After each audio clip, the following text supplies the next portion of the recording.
Fox Sports. We are Baltimore. We are St. Louis.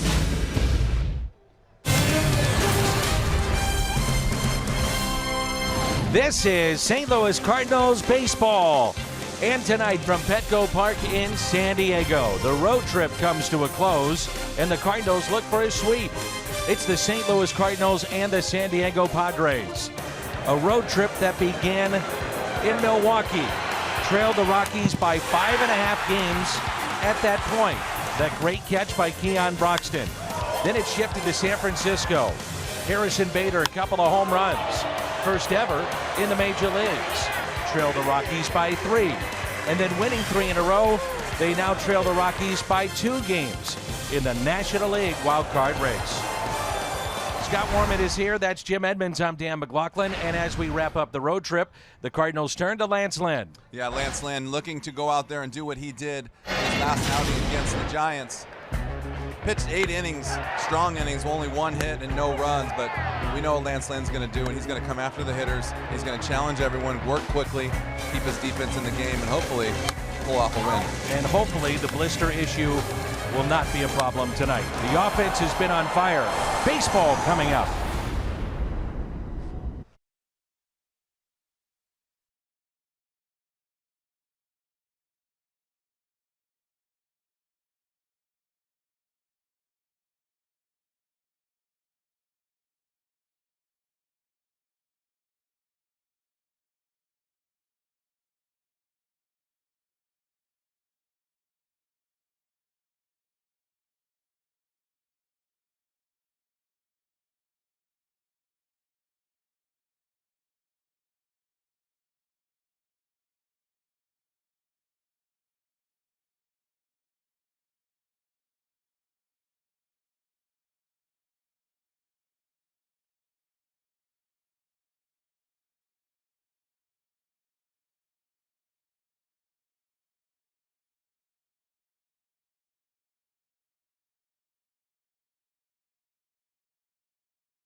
Start against San Diego, and the first batter he saw, Will Venable, a home run.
ago, Lance Lynn starting against the Padres, his first ever start against San Diego, and the first batter he saw, Will Venable, a home run.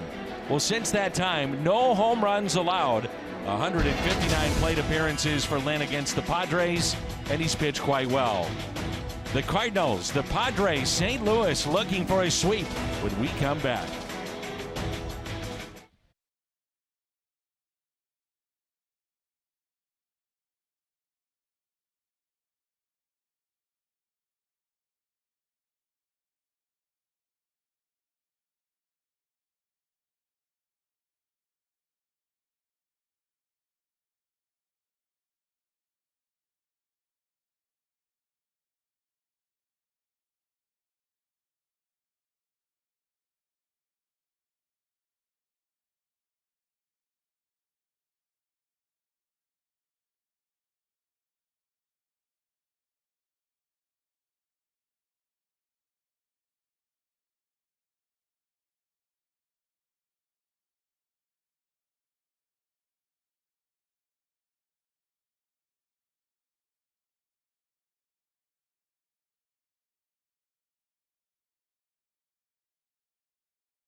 St. Louis Cardinals baseball is brought to you by Bud Light, famous among friends. By Chevy Silverado, the most dependable, longest-lasting, full-size pickups on the road. Find yours at your local Mid-America Chevy dealer. By Menards, save big money at Menards on all your home improvement needs. And by Academy Sports and Outdoors, for all for less.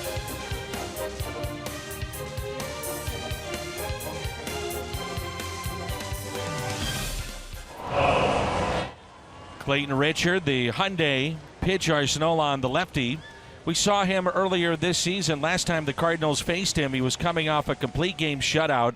And in the game against St. Louis, he was roughed up. Jerko, Piscotty went back-to-back in the fourth with home runs. And Yadier Molina, a home run in the sixth. Here's Dexter Fowler.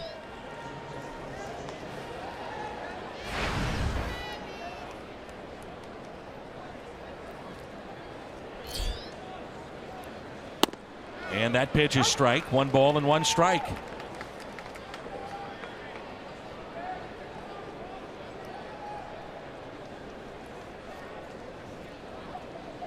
Dexter in center field tonight. That pitch taken high, 2-1. Along with Jim Edmonds, Scott Warman, I'm Dan McLaughlin. And the 2-1 pitch. Foul ball. 2-2. What a road trip this has been, partner. It's been amazing. We've been playing well. Keep the foot on the gas. Fowler, Bader, DeYoung, Martinez, Molina, Piscotty, Garcia, Mejia, and Lynn. The 2-2. Misses in, full count. You can see right here just from the first 5 pitches of the game, when he's down, he's nasty. His ball moves down, sinks.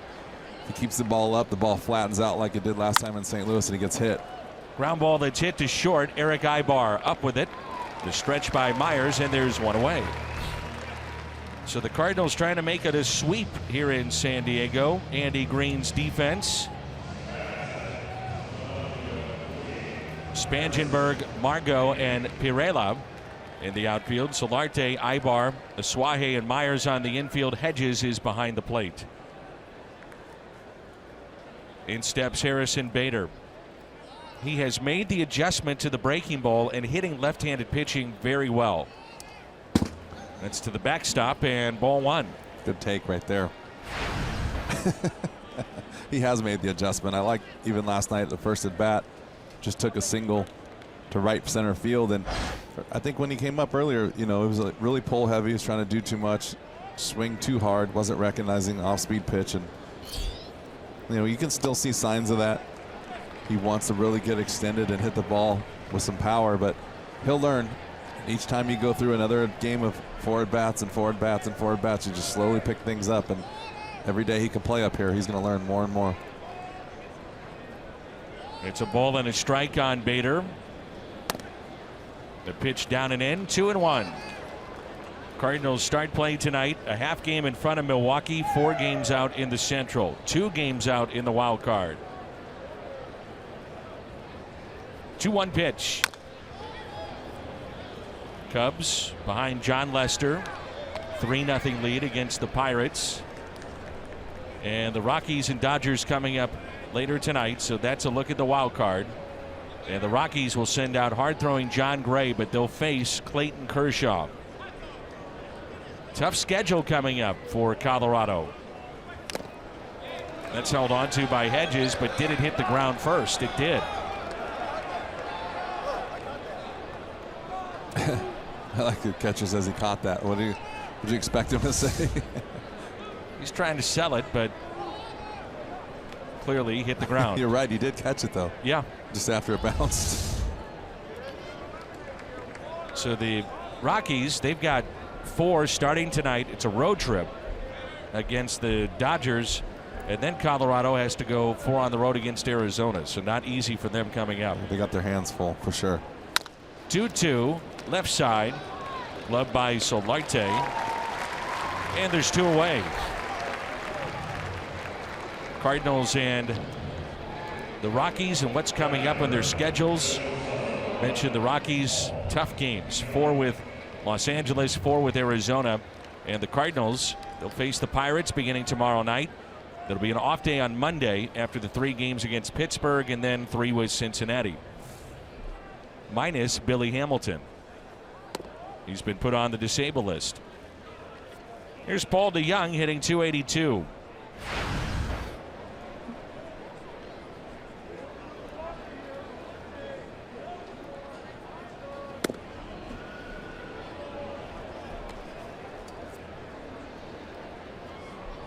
Now, he earned the Science Department Most Outstanding Student Award at Antioch High School in Illinois. He wanted to be a doctor. I said, when your playing career is through, hopefully long one, 20 years, who knows? Going back to get that doctor's degree and practice medicine, he said, not a chance. No, I like being a big leaguer and the lifestyle. Just a different career path, and might not want to go back. Here's a 3-1. Out to center. And it's over. Manuel Margot. And DeYoung has himself a 2-out double. Ball took off on him. I was going to say, that's when you know you have a little bit of pop. When you can hit a line drive that's probably head high to the center fielder, and you can see it right here. Really doesn't get that high in the air, but it takes off on the outfielder. A guy like that when I played was John Olerud. He would take such an easy swing and he would hit the ball on the barrel. And it took me a year to figure out that his ball was going to carry a little bit further than everyone else's. Just a smooth swing off the barrel, and the ball really took off. Here's Jose Martinez. The ball right at a center fielder is at the toughest. Yeah, especially when it's in between the height. It's not way above your head, and it's not low enough to make a decision. You're taught that when the ball's head high and below to come in, and when it's above your head at least go back. But those in-between line drives, you really just can't tell how hard it was hit. So got to try sometimes to go against your instincts and really back up. A ball and a strike. It's an 8-game hitting streak for Martinez. Look what he's done inside the 8 games. It's Arcia in the driver's seat. 522 the average. 3 home runs. He's driven in 6 and scored 9. Seems like it's a different guy every few days, huh? It's the way you got to ride to the postseason. Someone's got to get hot, stay hot, and everyone's got to take their shot at it. But it's a total team effort for sure. He had played in 887 minor league games before making his debut with the Cardinals late last year. 2-1 pitch. Well, even when some of the guys get healthy this point in the season, you got to ride the hot hand, the hot bat. Find a spot for Jose Martinez. Definitely the hot bat for sure. You're right. It's just getting offense at this time of the year is so important. Got to figure out a way to keep scoring runs. Martinez hits it out of play. Our 3rd inning, we're going to let you go. Jim Edmonds will go to the San Diego booth. I don't know if you knew this yet. You're going to go over with them for an inning, and we're going to get Mark Grant, who's a former big league pitcher and longtime broadcaster with the Padres. And my AAA teammate. I can only imagine the times that you had and the stories that you have. Martinez chops it towards short. Play made by Ibar. Throw high. Save. Clayton Richards should be out of this inning. Well, and this is what I was talking about earlier this week and last week too. These are the teams that you need to be able to put away and be aggressive with, because they make mistakes like this. They're not playing for anything, and sometimes when you're not playing for anything, you make some big time mistakes. And looks like if they go and check this out on replay, he might be out. If it's an error on Ibar, it'll be his 8th. He's very much a sure-handed shortstop, good defensive player. Did he get him on the tag here? Yeah, he might have. Very close.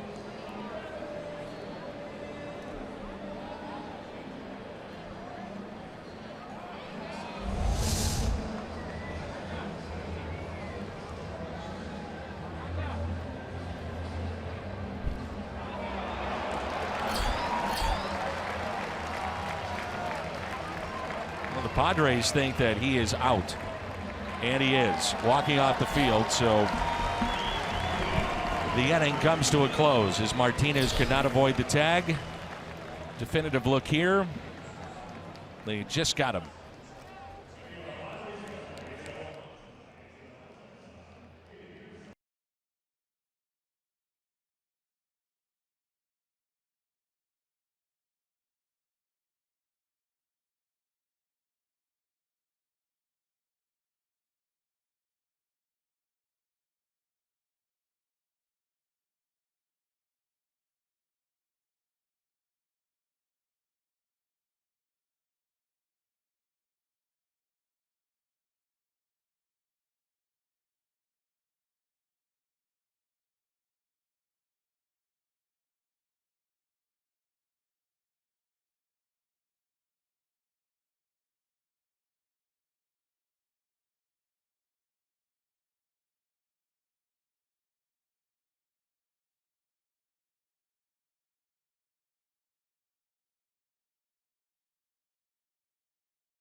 For Lance Lynn, coming off 8 shutout innings against the Giants last weekend.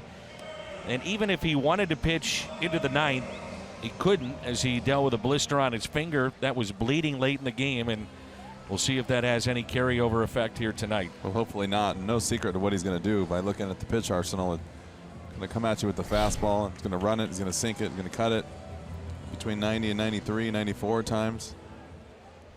Just goes out there as a workhorse. Margot, Asuaje, Pirela, Solarte, Myers, Spangenberg, Ibar, Hedges, and Richard. The starting 9 for the San Diego Padres in their lineup. No score here in the bottom of the first. Those blisters can be nasty for a pitcher. I've seen guys battle them for years. Just don't go away. I don't know how they could. Every 5 days you're back at it and you're playing catch in between. Super glue and tape them up just to play catch and do everything you can, but they just do not go away. Friction of the fingertip on the seam. Margot picked up in the Craig Kimbrell deal from the Boston Red Sox. Padres believe they're at least a year, potentially 2 years away, but one of their building blocks is Margot. 263 with the 13 home runs, 34 driven in. Cardinals get Yadier Molina back in the lineup today. Carson Kelly made the start last night.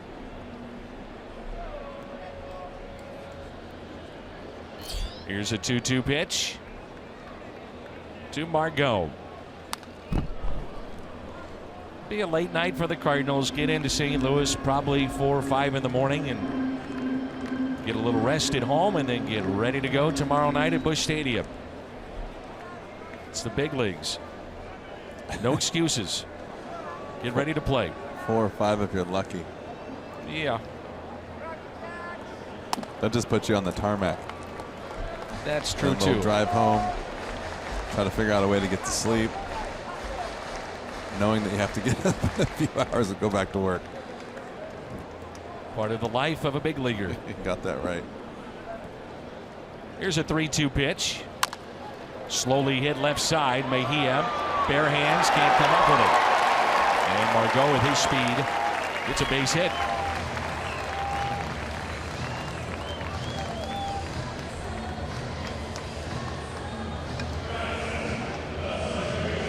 Cardinals defensively, Mejia at third base, DeYoung at short, Garcia, Martinez on the right side of the infield, Bader, Fowler, Piscotty in the outfield, Molina behind the plate, and that's brought to you by Dobbs. Here's Carlos Asuaje. 275 the average, 4 home runs. He's driven in 18. Margot with 13 steals at first base.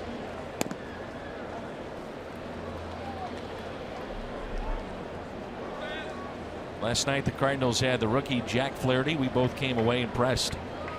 Much better his second big league start. Definitely did a good job last night controlling his emotions and controlling the strike zone a little bit better, not getting a little extended too early. Did a good job. I was talking with one of our favorites, former Cardinal. There's Jack Flaherty, Mark Sweeney, before the game, who works with the Padres, and he said that young man is going to be really good before it's all said and done. May have been a delayed steal there. Stolen base number 14 for Margot.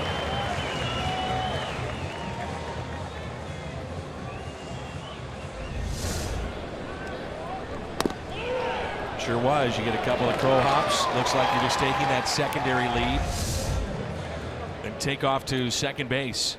You lull the defense to sleep. Basically look like you're taking your normal secondary. You can see it's hard to do because you know if you don't do it right, you're going to get thrown out by a mile, but kind of an accelerated secondary lead, just enough to have someone not yell, "There he goes." Now the bunt. Mejia makes the play, and the sacrifice is good.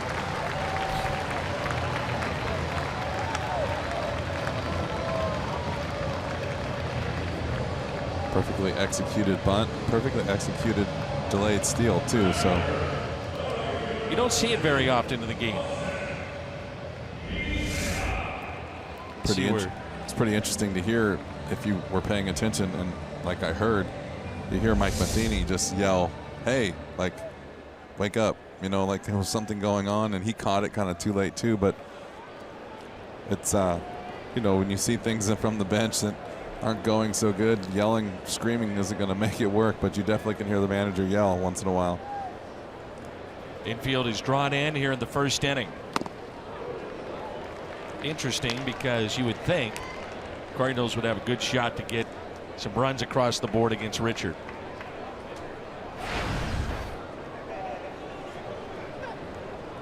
Well, the other thing too, I think, with Lance pitching in, then going away, sinkers and stuff, you guys don't really square too many balls up against him, and they beat balls into the ground because of the sinker, and he jams guys. So maybe they're just taking a chance that if he makes a pitch, he's not going to hit it hard enough to get it through the infield, or he's going to hit it in the air. Get that ground ball too. Chance to get that runner at third. Here's a 1-1. You mentioned it, Jimmy. Nothing fancy here from Lance Lynn. Here it is. Go ahead and hit it. Just different speeds. Location's been great so far today. That ball kind of ran back a little bit. When you're a hitter, though, the guy on third and one out, you can't take a fastball down the middle. You really just got to get the job done. You're not looking for anything special. Just try to hit a fly ball to right center field if you're a righty. Here's a 1-2. Slowly hit Mejia to first, and he threw it away. Run scores. It's another infield hit. And it's 1-0 San Diego. Just like I said, good pitch, jam shot, just in the perfect spot. So the base hit, then the air. And Pirela finds himself at second base. If he throws that ball on the money, he's got a chance, but it's one of those plays where the ball gets thrown away, you almost have to second guess it and say, should he have eaten it? But I feel like in real time he was out if he throws it on the money. So two infield hits, a sacrifice, delayed steal, and a 1-0 Padres lead.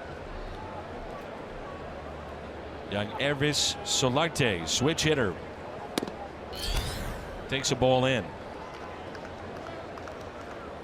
Home plate umpire tonight, Todd Titchener.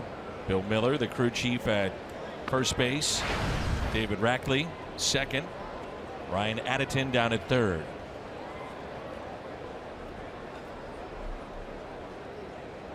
Here's a 1-0 pitch. A base runner at second base gets a good look at the signs of the catcher.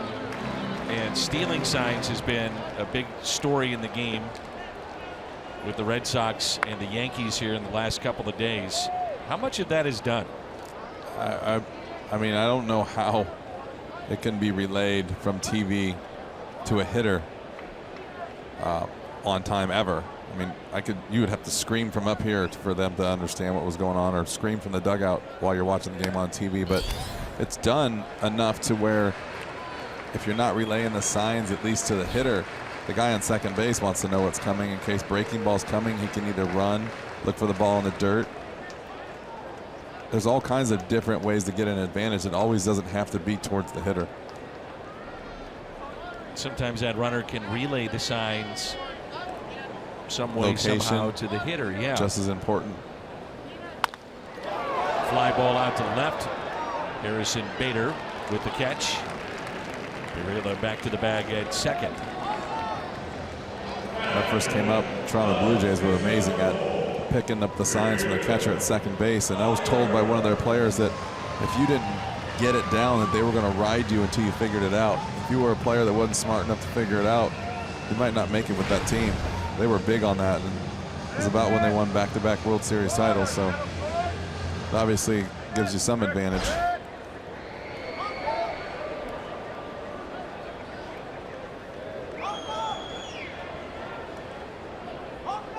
Will Myers hitting just .211 since the All-Star break. He was hitting second in their lineup last night. Slowly hit.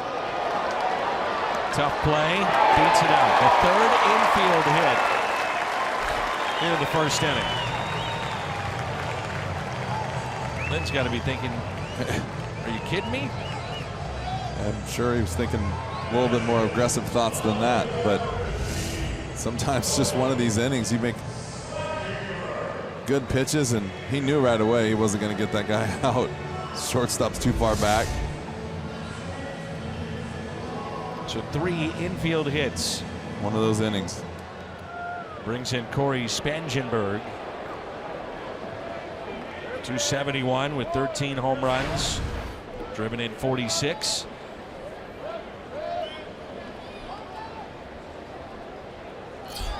Myers is running.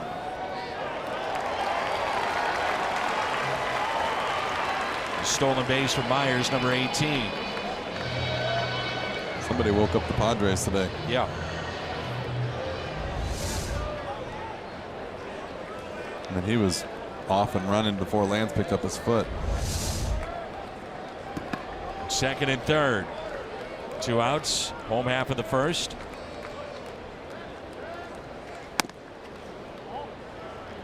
That pitch taken for a ball, and Lynn, in front of the dirt of the mound, staring back into the home plate umpire. He's not pleased one bit. He's having one of those innings. Just going to go back to say credit Will Myers right there for probably taking a good jump on knowing that your pitcher out there is frustrated and probably not going to pay attention right then and there. But you can see Lance's frustration starting to boil a little bit.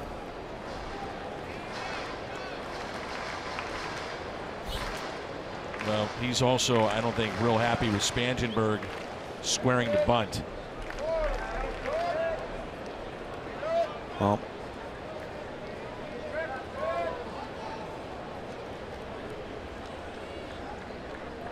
3-0 pitch. 3-1. If he gets him out, I'm sure our esteemed director Tom Mee will put a camera on Lance Lynn. And if you have children at home, you may want to turn away. or try not to lip read. There'll be some emotions, I'm sure. 3-2.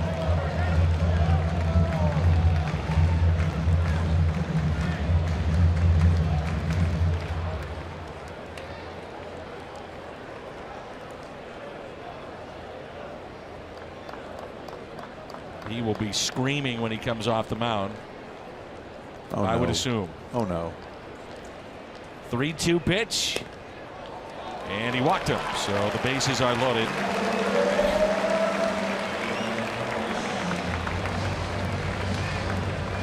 And Derek Lilliquist out to visit. 25 pitches here in the first inning.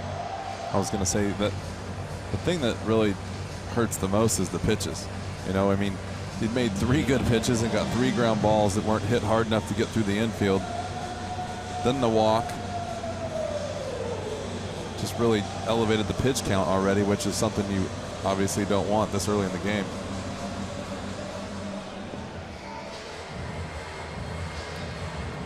I think when you walk out there, and if you were to say anything other than don't worry, you know, things happen, could you imagine? Just make a better pitch. He's made 3 perfect pitches. Really nothing you can say or do. You just got to keep battling. So 2 outs, bases loaded. Eric Ibar, switch hitter. 1-0 Padres on the infield hit by Pereira. Bring in Margot.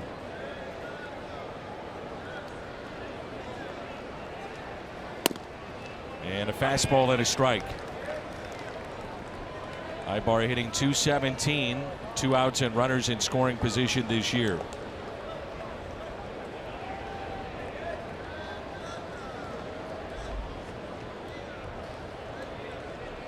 Here's the 0-1. 1 ball and 1 strike.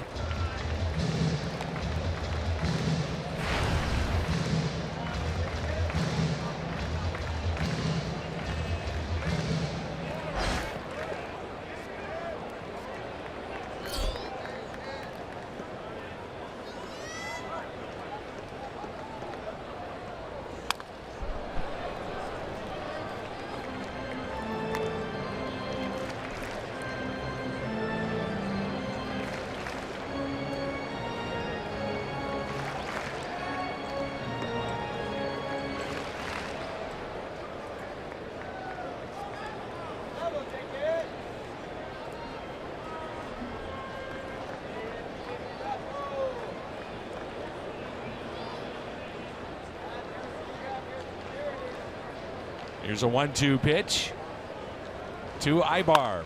Slept foul and out of play.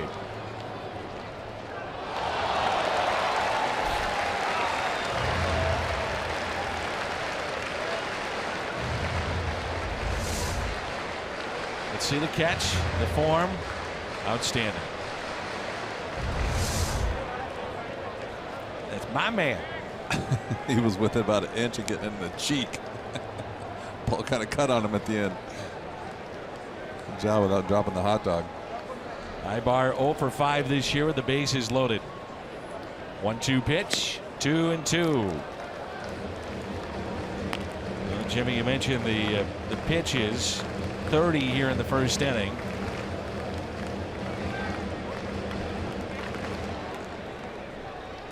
I'd like to see him really attack the zone right here and make this the pitch. They don't want to see the guy at first take off with the pitch. Give him a chance to get started. 2-2. Full count.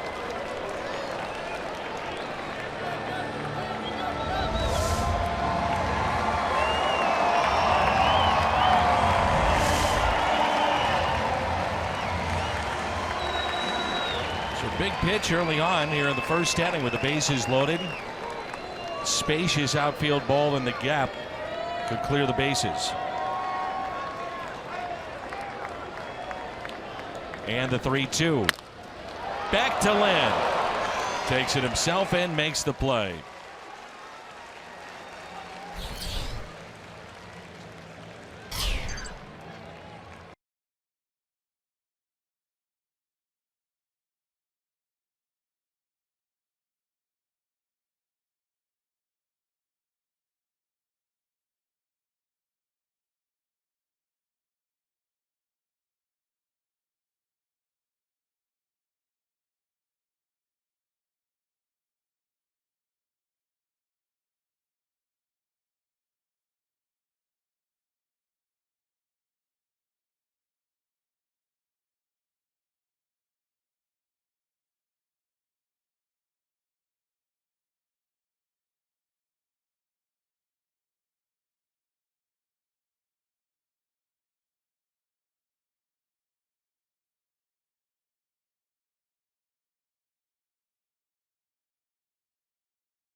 Score, top of the second rolls in from Petco Park in San Diego.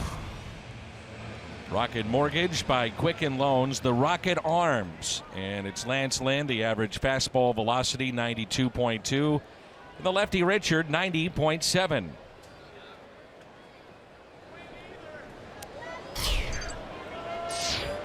Here's Yadier Molina. Kind of crossfires a little bit too. I mean, I think it's really interesting to watch. You watch the ball that he releases. If it's in the knee down or thigh down, watch that take off. Like that ball right there. If it's belt high, watch how it flattens out. It's sometimes when you watch baseball, so bizarre to see what a baseball can do. And how can it do so much different when it's up and versus down? That's hit out of play. Richard, a big guy, 6'5", 240 pounds from Lafayette, Indiana. He'll turn 34 years of age in 5 days.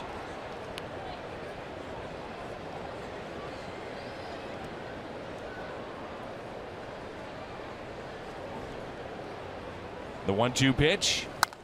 Good rip by Molina. Did you see how flat that ball is? Even though he's trying to elevate that ball, and you can just see how it straightens out a little bit. And keep an eye on when the ball's down in the zone, how much it moves. It can move either way too. Just missed.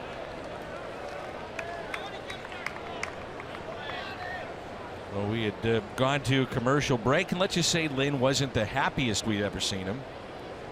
Comes the changeup. Be very interested to see the second time that Spangenberg comes up. He was the batter that was squaring the bunt with runners at second and third. And that's held on to by Hedges, and a strikeout of Yadier Molina, first of the night for Clayton Richard. He pitched a portion of the season with the Chicago Cubs last year, then designated for assignment. Padres then picked him up, went 3-3 in 9 starts, and this is his second stint as a Padre.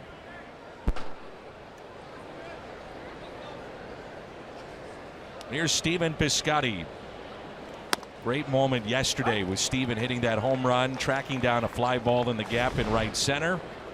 This is the home run in the 7th inning. Cardinals at that point trailing 1-0. The 2-run shot.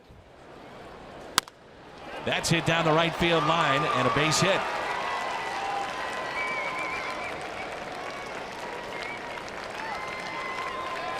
Pirela was able to cut it off before it went to the wall and holds Piscotty to a single. Second Cardinal hit. Good job going into that corner and turning around. He's got a good strong arm, but I'm impressed with Piscotty right now. He's really letting the ball get deep. Even that ball I think that he hit out last night, didn't have to really get his hands out and try to pull the ball. He just kind of tried to stay through it. And when you see guys starting to go into that right field corner as a right-hander, you know they're able to stay balanced and stay behind the ball. It was Greg Garcia. 245, couple of home runs. 17 driven in at second base tonight.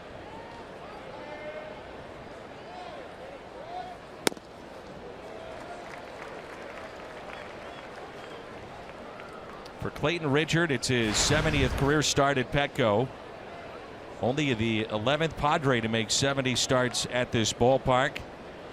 And his ERA overall at Petco, 3.33, 5th best. There's a throw over, and Piscotty back in.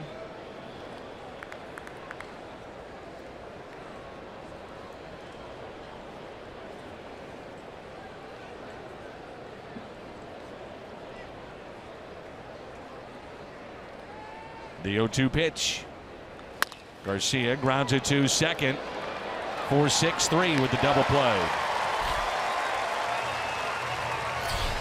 Midway through 2. 1-0 San Diego.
leads it off for the Padres 1-0. Let's check in with Scott.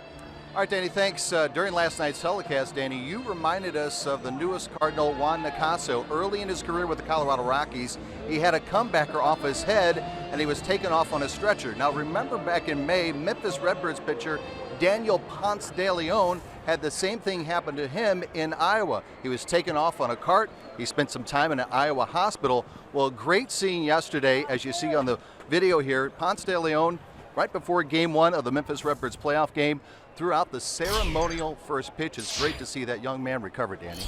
It certainly is. How about the recovery of some of the Cardinals that are on the mend right now? Carpenter, Pham, Jerko, what do we know, Scotty? As far as Carpenter is concerned, Mike Matheny, Danny, told us before today's game that he's getting positive reports on Carpenter, and he could be ready as early as tomorrow. Now, as far as Tommy Pham is concerned, they thought he'd be back by today, but Mike Matheny said that Tommy Pham might need another day before he gets back in the starting lineup. Thinks he's going to be real close to get back with the Redbirds. Meanwhile, for Jed Jerko, Danny, it looks like Jerko was trying to run before today's game, way before the first pitch, but until they think that he can go full speed running, he's going to spend a little bit more time on the disabled list, Dan.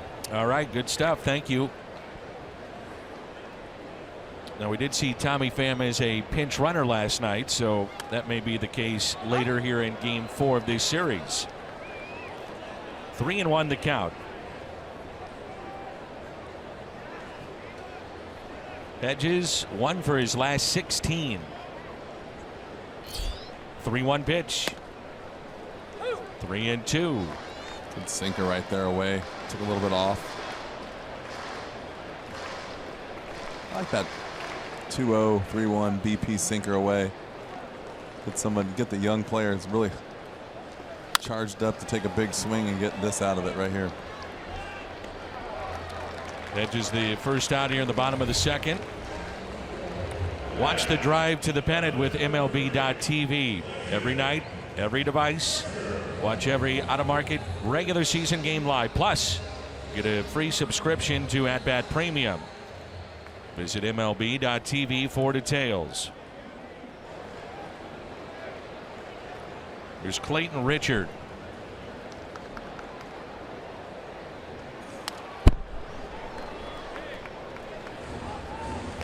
A hack right there. Does have a home run. Travis Wood hit a home run the other day. We saw Bumgarner, a pitcher for the Giants, homer as well. Against St. Louis on this trip. 0-2.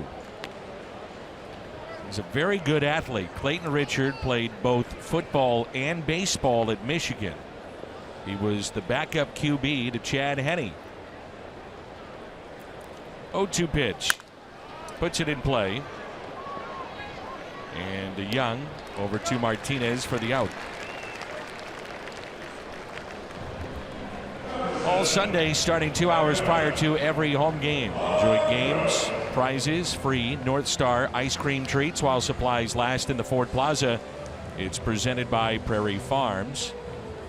Cardinals return home with Pittsburgh in town tomorrow. It was such an exciting road trip with the young players. Should be a great atmosphere this weekend. Should be. Hopefully they can bring some ice cream over to the booth. Now you're talking. Jimmy, you're always thinking. I'm thinking ahead. You're always a step ahead of everyone in the game. And that ball may go this way or that way. And now as a broadcaster, you're a step ahead to get the ice cream. You got to have your scoops. Scoops, isn't that guy at home? Doing the pre and post game? Oh, you're talking about Jim Hayes. Cat.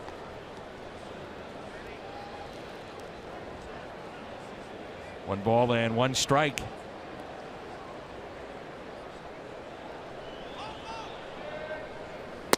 Been doing studio work, and I'm sure Jim misses being around us a lot. And the players, I'm sure, feel the same way. Were you nice to him when you were playing? Loved him. He was a good guy. Trying to tell everyone he was a good guy, too. Nobody believes me. Especially Billy Hall. Oh, the Brewer. Brewer, second Yeah. baseman, third baseman at times. Center fielder, right fielder. 2-2 the count on Margot. That hit him. Did he swing? We say he did not go, and that ball hits him.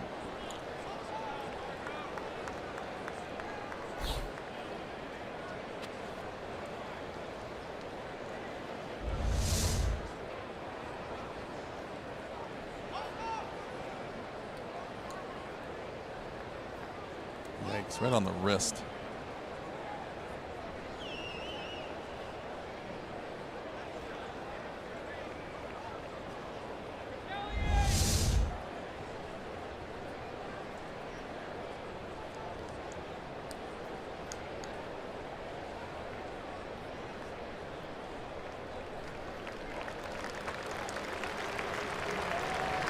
Going to stay in the game, so hit by the pitch with 2 outs, and Carlos Isuaje will be the batter.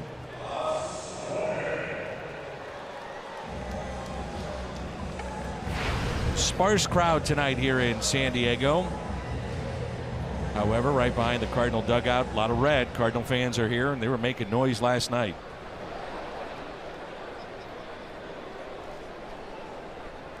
Isuaje's sacrifice back in the first inning. Cubs now up 6-1 on the Pirates.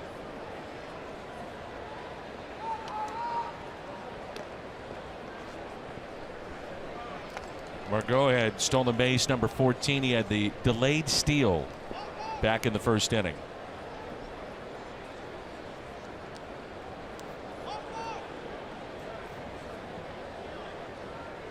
So 2 outs and a runner at first.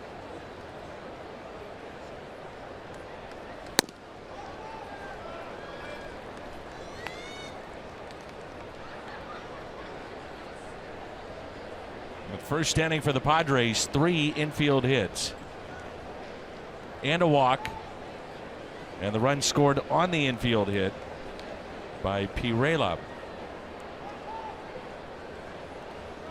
Here's a 1-0 pitch. Instead, a check on the runner again.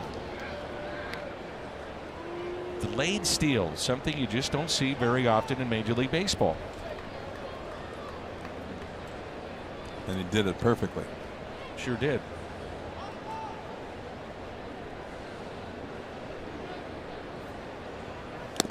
In a game in which anything is routine but routine, your secondary lead is kind of routine in the game. And all of a sudden you take off, you catch the defense napping. It's crazy, just the difference between you turning and sprinting and you're just taking one shuffle. Yeah. Gets the entire defense off their toes. And all you're trying to do is just not get the attention, first of all, of the guy at first, but the second baseman and the shortstop peek a little bit. They don't see you running, you don't hear anything. Once that ball is on the way to the plate, I think you kind of go, it's funny because you almost black out, like as far as your hearing goes away. So then all of a sudden your focus becomes on the pitch, and now he's starting to take off running and it's too late. Outside again. When Lynn runs into issues at times, it's, Jimmy, you can get more into this, but he doesn't finish off the pitch, so you'll see it run into a right-hander, which it did with Margot, hit him, and away from a lefty. And just not quite finishing off. Just lose your mechanics a little bit, and sometimes you're spinning instead of throwing downhill. Almost looks like right now when he struggles a little bit tonight, it almost looks like he backs off a little bit and he's really trying to pick and sink the ball right here. It looks like he's trying to place it out there, and you can see it's 91. He's been up to 95. Sometimes you just don't get that same ball action, so it runs a little bit further off the plate, and just that little bit extra movement takes the ball away from the plate, out of the strike zone. Jose Pirela with 2 outs and 2 on.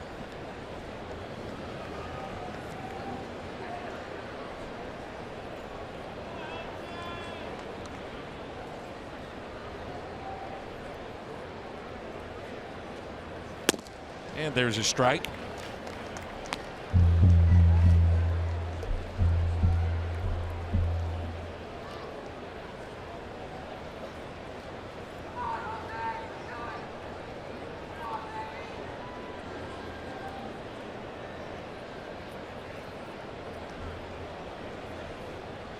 There's the 0-1 pitch.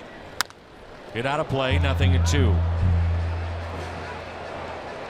The thing about Lynn is that there are times he fights with mechanics, maybe doesn't get a call here or there, 3 infield hits in an inning, but you'll look up and he'll have 6 innings in the books, 7 innings, and the team is in the game.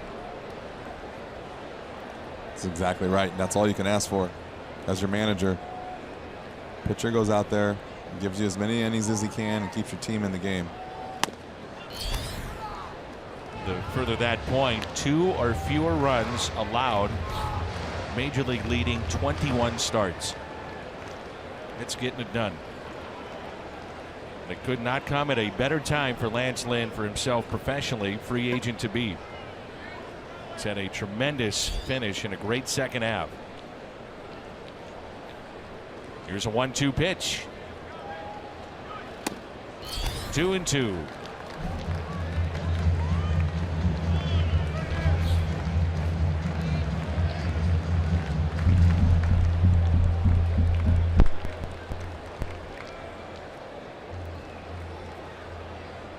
So 2 runners on, 2-2 the count.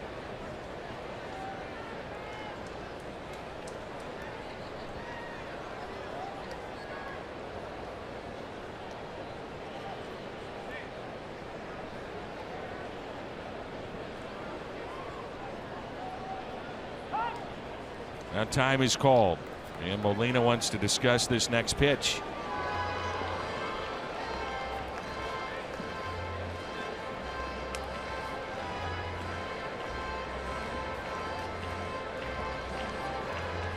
The Academy Sports and Outdoor Leaderboard, Lance Lynn, National League starters with an ERA that's below 3. This is a who's who on this list. Kershaw, Scherzer, Gio Gonzalez, Steven Strasburg, and Lance Lynn. 2.99.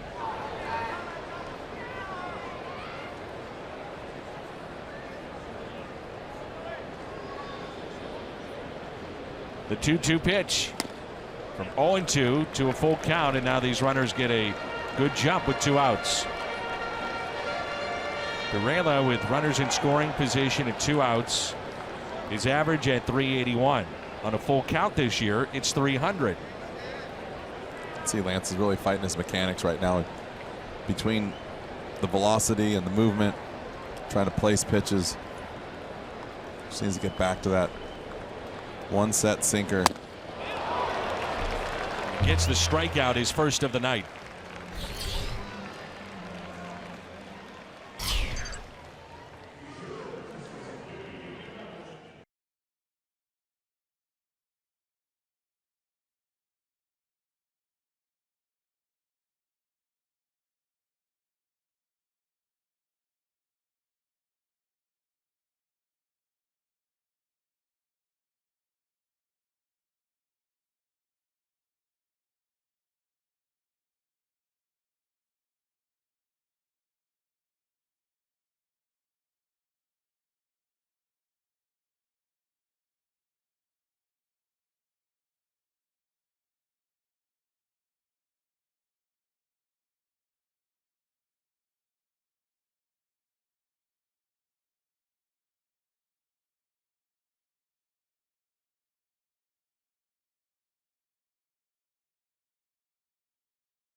Time we'll ask the opposing team's analyst to join us, and send our guy over to their side. That's what we've done here tonight. Mark Grant is with us, former big league pitcher and the analyst for the San Diego Padres. I got to tell you, Bud, it's a dream come true to be working with you. Danny, welcome to baseball heaven. Yeah, here it is. San Diego. Hello, St. Louis. Love St. Louis. Love going there as a player. The tradition. Busch Stadium back in the day. It's good to see you, my friend. I miss hearing you on the Mike Shannon show. I know that. You and Mike would yuck it up.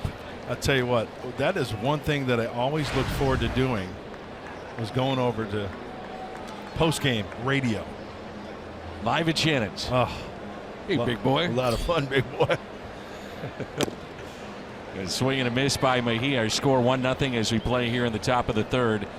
My understanding is that you played minor league baseball with my partner Jimmy Edmonds. I did briefly in Vancouver, 1993. Mejia bounces it to short. Couple of hops. Ibar makes the play, and there's one away. And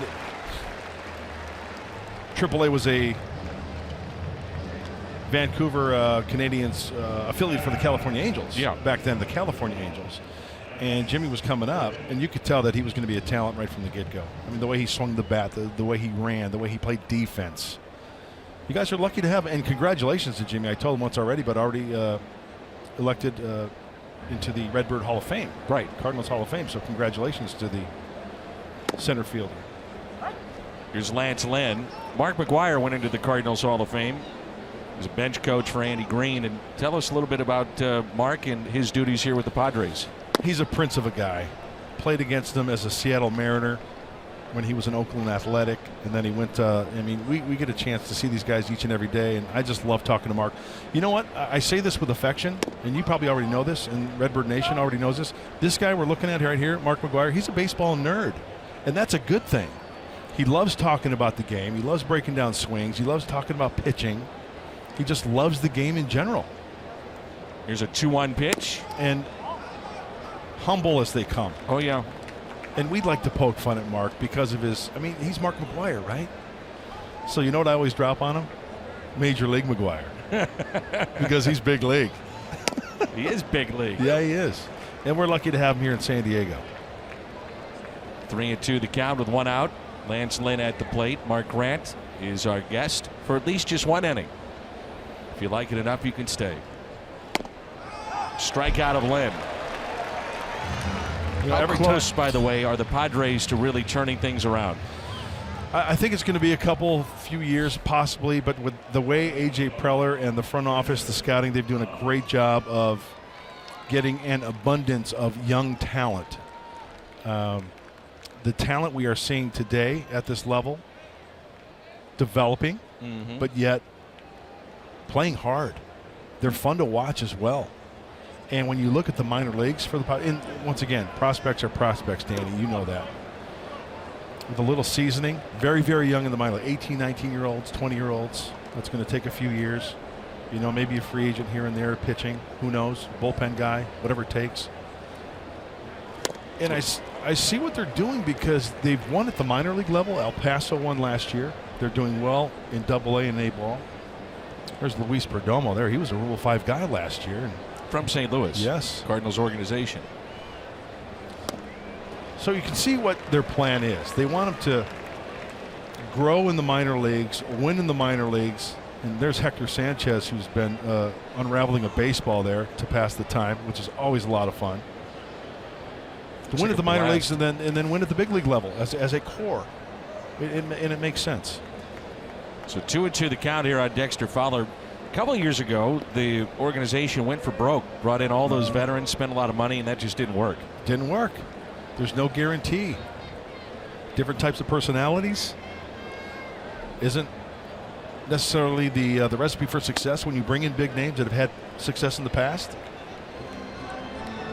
Manuel Margot is going to be a special player, I think. He was in the Boston trade with the Craig Kimbrell deal, and I think he's going to be a legitimate leadoff guy for San Diego. 3-2 taken outside, and Dexter Fowler a 2-out walk. Mark Grant is our guest. Jim Edmonds is on the other side working with Don Orsillo. You know, Danny, it's nice to work with a real play-by-play guy. That means a lot. Coming over here and visiting with you. That's just. I mean, we go way back.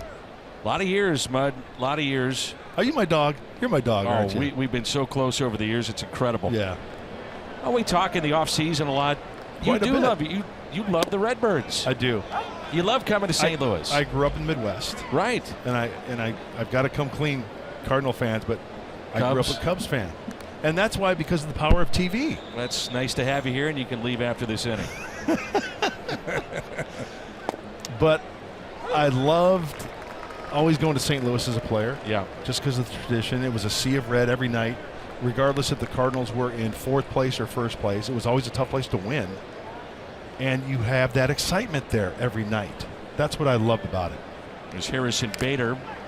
You know, you talk about young players, and the Cardinals, I think one of the things that has stood out this year for them, and really it's been a trademark, and you know this, Mark, and the Padres trying to do it, but a lot of these kids come up, no, they're not fully polished big leaguers, but they can handle the stage.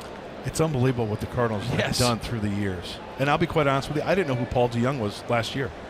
I didn't know about Harrison Bader. Neither did a lot of our fans. Good, solid players.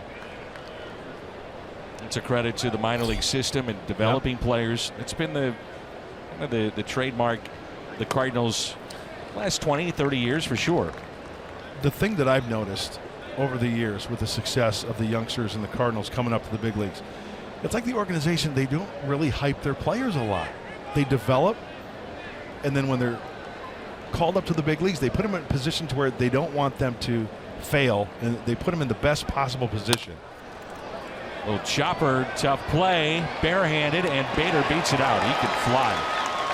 Infield hit for Harrison Bader.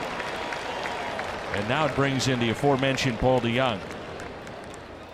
I'm going to let Don Orsillo know what you said about him, too, by the way. Oh, I'll say it to his face. Fabulous play-by-play guy. You know, I've noticed about Bader the few times that I've seen him so far, but he swings early in the count. Aggressive, very aggressive. Yep. Good speed. They think eventually maybe a 20-20 guy. He's got a little pop. And here's Paul DeYoung with the 21 home runs. You know who else I'm a big fan of is our very own Greg Garcia. San Diego native. Went to Valhalla High School. He's a Norseman. I know his grandpa, Dave Garcia, who gets reports from Dave Jr., Greg's dad. Great family.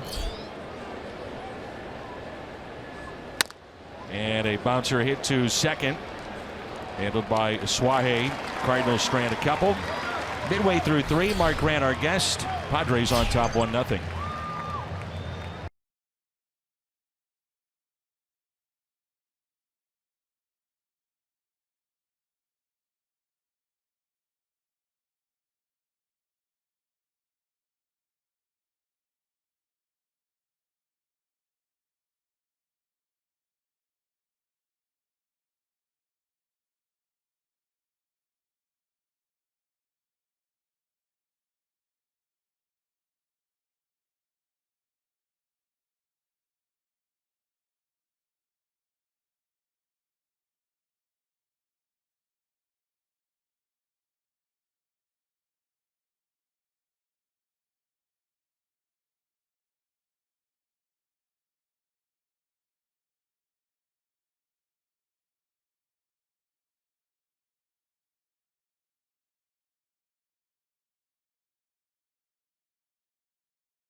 By your local St. Louis area Volkswagen dealers. Visit VWDealer.com.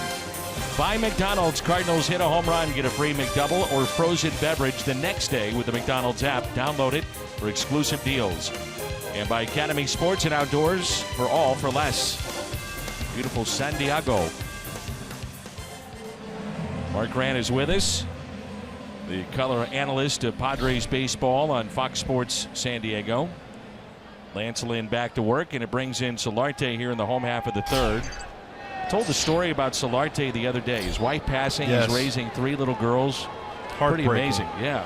What he had to endure last year, and then of course he took time off. It's slicing down the line and a fair ball in the corner. It's a leadoff double for Solarte. You know, it was kind of under wraps. There were very few people that knew what was going on with Jan Hervis and his wife. Took some time off after, and what this kid had to endure and then bounce back was really something special. How the organization and his teammates embraced him. And I think when I look at Jan Hervis, when he was acquired in the Chase Headley deal from the Yankees, from day one, when he stepped in that dugout, his infectious attitude and his energy, it just, people gravitated to him. And I think he's the heart and soul of this club. Is that right? Yeah, I really do. He plays the game hard. He has fun. Great teammate. There's Will Myers. This guy's interesting to me. He's got power, can run, can play the outfield. He's playing first base. He's been the Rookie of the Year with Tampa Bay. Did that in only 88 games. But yet he's so young. He's already been with 3 organizations, and you wonder what kind of player is he? There's been times when Will has been on fire. Started off this year very well, and then all of a sudden the numbers started to go down. Almost at times, Danny, it seems like he's guessing at the plate.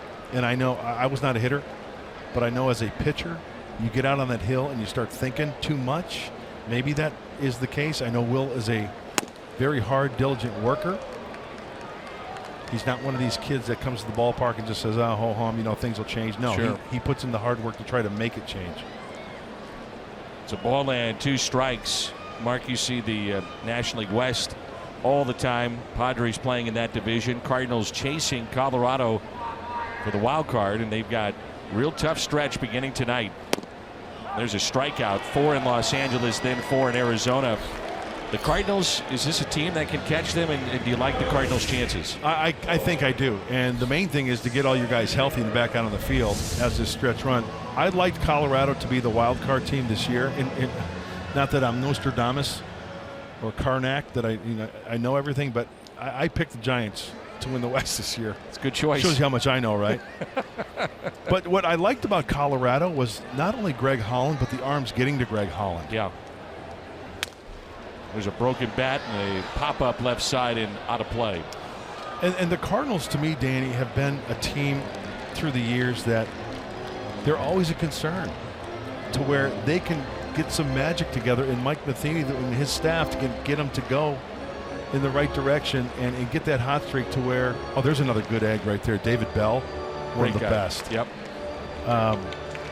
To where they can make a difference and catch them. Well, you got to give them credit this year with all the injuries and still be in the race and the amount of rookies that have been added at times this year. Cardinals have had 21 guys from the minor leagues at some point or another this year. Last night, key game for the Cardinals, 8th inning. 7 of the 9 that were on the field had been at AAA Memphis at one point this year. So you have to give them some credit. I ask you, Danny, is the concern the closer role, the arms getting to the closer when the Cardinals have a lead?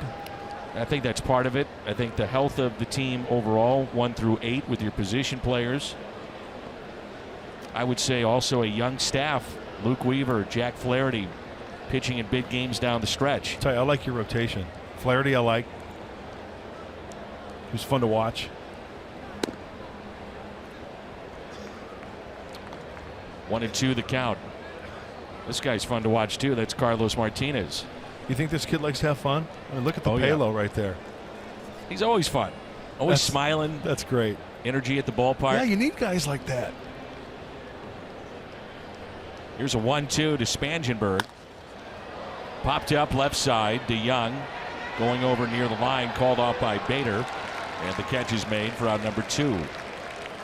You know who I really liked in St. Louis when we saw him was Weaver. Oh, yeah, Luke Weaver? Yeah. Yeah. I really Only liked getting him. better and better and Yes. better. Yeah. Flaherty reminds me when Weaver first got to the big leagues, where, and you can speak about this, I mean, a young guy, you don't necessarily trust your stuff. You're in the big leagues. It's different stadiums, the moment, all those things. And then all of a sudden, it clicks. You say, oh, I do belong here. I'm good enough. And you know what else helps? You know this as well as anybody. It's your surroundings. The other pitchers, even if they're on the DL, if you've got some pitchers that have been around and have had success, to have those guys in the same clubhouse, I think that's a huge thing to have. Oh, yeah. So 2 outs. And Eric Ibar switch hitting shortstop. Lance Lynn is, I like to refer to him as old school. He is old school. Got a bean out there. He's a horse. Yes, isn't he is. He's come off of Tommy John surgery, first year back and pitching really well. Here's a 1-0 pitch. You know, the Tommy John surgery. It's like getting a fan belt changed these days. No big deal, is it? I think when a kid gets drafted, they should have Tommy John surgery, have the hamate bone taken out, get your spleen taken out, your appendix, your wisdom teeth. I say put under, take care of everything, and then you're good to go for the next 15, 20 years. You're in. Yeah. Everything's done. Nothing You don't else have to worry about it. That's the kind of analysis you get on the San Diego broadcast. Out to shallow left hand, Bader coming on to make the catch. It is a dream come true. Oh, Danny. Finally realized tonight to have a chance to do an inning with you. You're the best. Always good seeing you, my friend. Love you. Love you like a brother. You're my dog. You're my dog. Woof.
Stadium Tuesday, September 12th.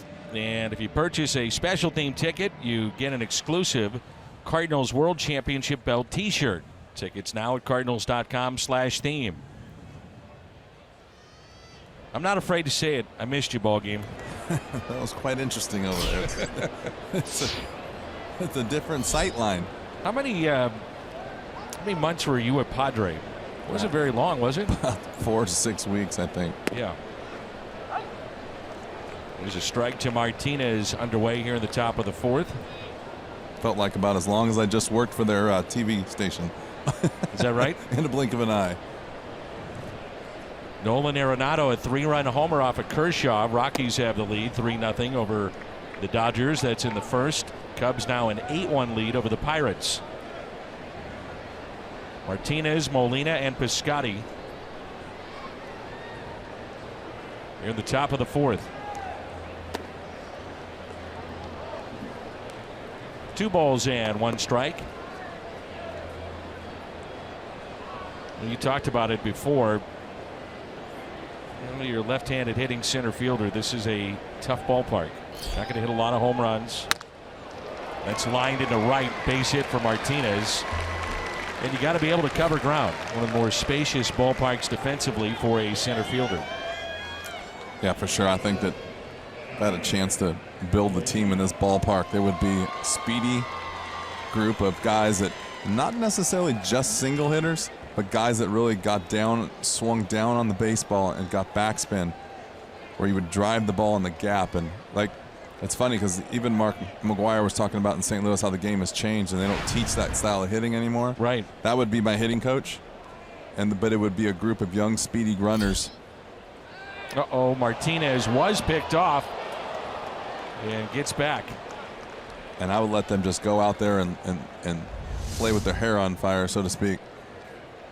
Pretty good move right there. So Magneuris Sierra would be your type of player for this ballpark. Yes. Not like guys like that are falling off of trees that can run like the wind, but not a lot of guys like that. But yeah, even I like Will Myers. I think he's got that kind of swing. He's a line drive hitter. It stays inside the ball. Just that kind of swing. Mark McGwire swung down through the ball, tried to drive the ball through center field.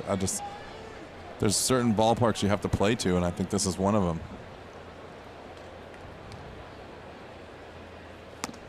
Ball one to Yadier Molina. Either that or you're going to have to move back up to Jack Murphy Stadium. Yeah. Then you just let it rip. Amazing what a difference 12 miles makes. It's in incredible.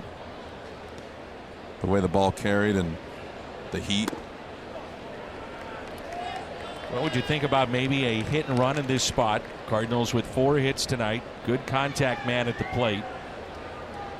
He's pitching him out. Yadi very adept going the other way, and you figure he gets a pitch to hit here. And I like it because Yadi's such a good hitter that some guys can't change their swing. Yadi can change his swing in order to put the ball in play. Looked like he was trying to shoot that to right.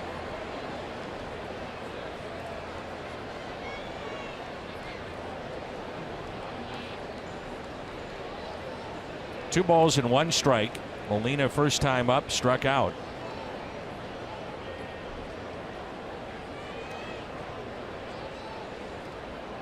And to pick over right here. I always like watching the catchers and see what they do, and when it gets so out of the ordinary, you almost know the pickoff's coming. They get a little fidgety back there. Or they move way in off the plate or way off the plate outside. You see sat inside.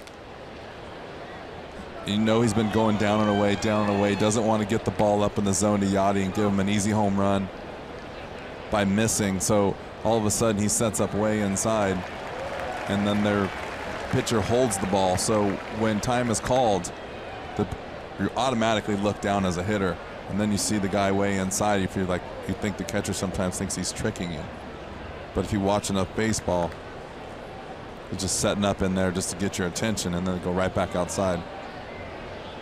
2-2 the count. Richard, to me, very close to balking with the front leg going towards the plate. He's right on the line there. Out of play.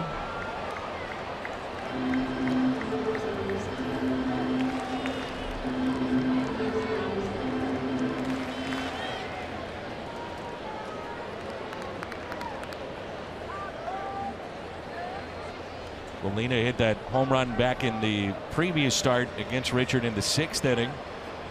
He gave up 3 that night at Busch Stadium.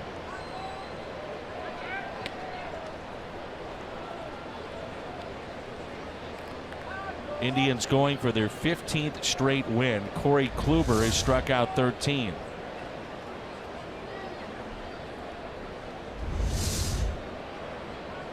Close. That one not so much. I think a couple earlier were. Solarte picks it. Double play ball. Nice play. Second double play the Cardinals have hit into. Mark Grant telling us that Solarte really the heart and soul of this Padres team. Yeah, they had a little promo on him too, and I complimented him on being such a energetic type player. And they were saying that over there, that he's the guy. Like, he's their go-to guy in the future, especially. Nice story. State Farm double play, and now Steven Piscotty. Base hit to right, first time up.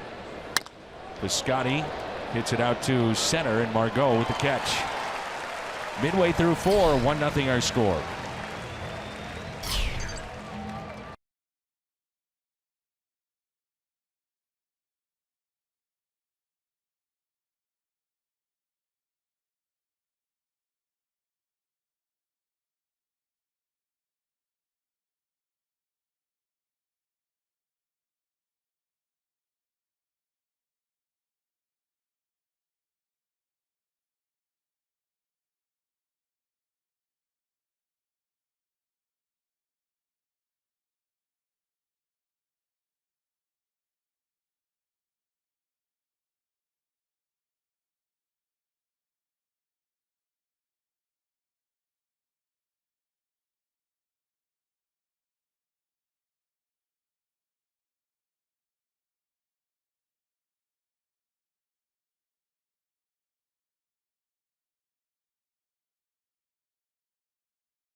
The 4th. If you can't catch your games on TV, you can stream them live on your mobile device with Fox Sports Go. Download the app and take Fox Sports Midwest and Cardinals baseball with you wherever you go.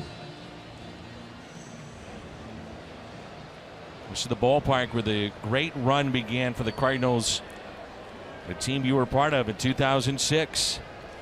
Got through San Diego, then the epic 7-game series against the Mets, and a win over Detroit. Cardinals had captured the World Series. Here's Austin Hedges, and the pitcher Clayton Richard and Manuel Margot.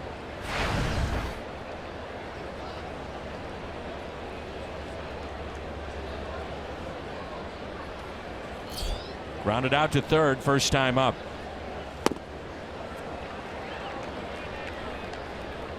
Oh, 2 the count. The second half of the season, the road ERA for Lance Lynn under 1. 0-2.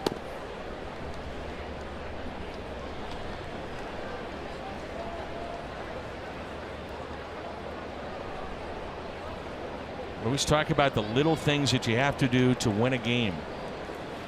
That happened game 1 against the Padres in 2006. A pop-up off the bat of Albert Pujols, misplayed by Mike Piazza.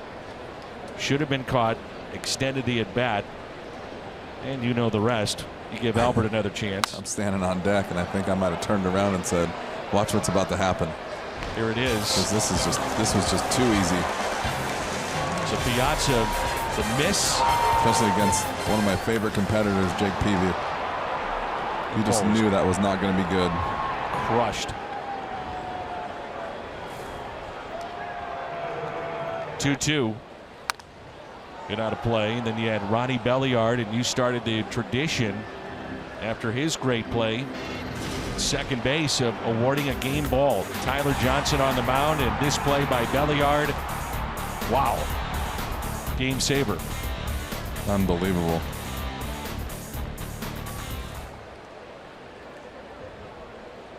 Bases loaded there, right? Yep. And you got everybody in after the game and said, let's do like the football guys and award a game ball. You know what? I didn't really have the game ball in mind. It wasn't like I was playing off of any script. I just literally wanted everyone to know, hey, like, we just witnessed something that was pretty cool, somebody should say, hey, Ronnie, this is a great play you just made, and you just won the game for us. And because, you win the game, everyone is excited. Albert hit the home run. And I said, let's live this moment right here. And because we had been through it a few times and we'd come up short. I still believe in the fact that we probably should have won or been to the World Series probably at least maybe one, if not 2 or 3 more times in those 7 years. And in 2006, we had probably 3 chances to get there, and we were really close. And I was like, hey, wait a second. We got to recognize what's going on right here and take the advantage that he just gave us. And it turned into something special. And I don't even realize, I don't even really think that I was giving him a ball the first time. I think someone just kind of tossed it up to me. And, we had a great group of guys, and it was just all in fun. Tony La Russa has talked about walking into the clubhouse before Game 1 and seeing Pujols, Eckstein, Edmonds all had been injured at different points of the season, and said, wait a minute, we got our guys back.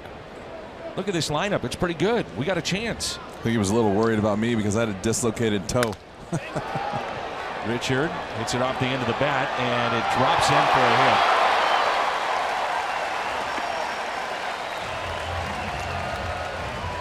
It was the first time, I think, since opening day that we put our lineup together, and I was a little worried for myself. Like I said, I had a dislocated toe, and I had to get my entire foot numb before every single game in the playoffs that year.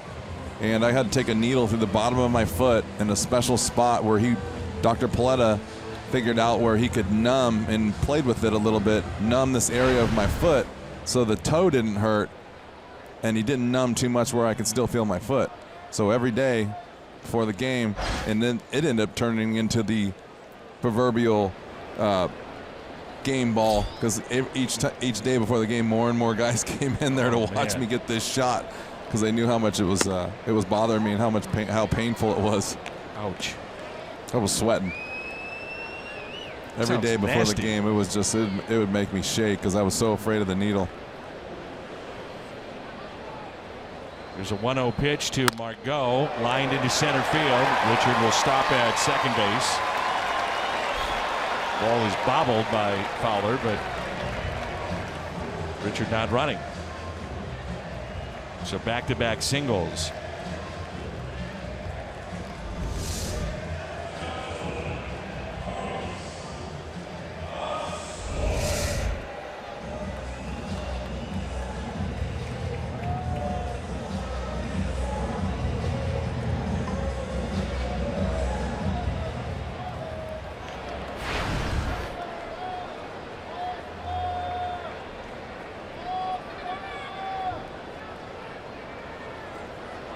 There's Carlos Asuaje, runners at first and second. Little check swing, Mejia to second. Out there, the turn, one in time.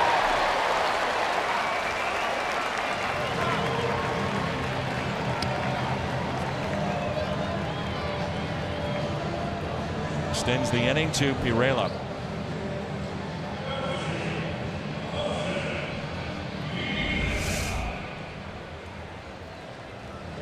Good job by Mejia right here. Look how quick he gets rid of this ball. Try to give Garcia a chance, but too fast down the line. So runners at the corners. Pirela, the infield hit. RBI back in the first to account for the only run tonight. 1-0 San Diego. The fastball taken high.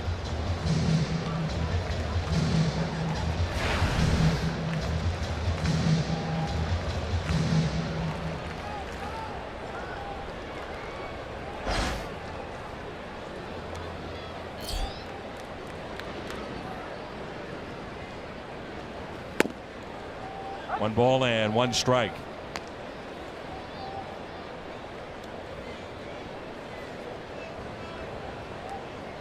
You can see that number up at the top right there, 85 pitches in only the 4th inning.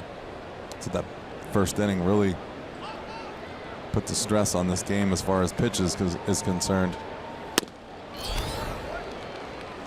1-2. Good fastball at 95. Tell you what, he gets close to 100 pitches, he's not going to want to come out of this game. No.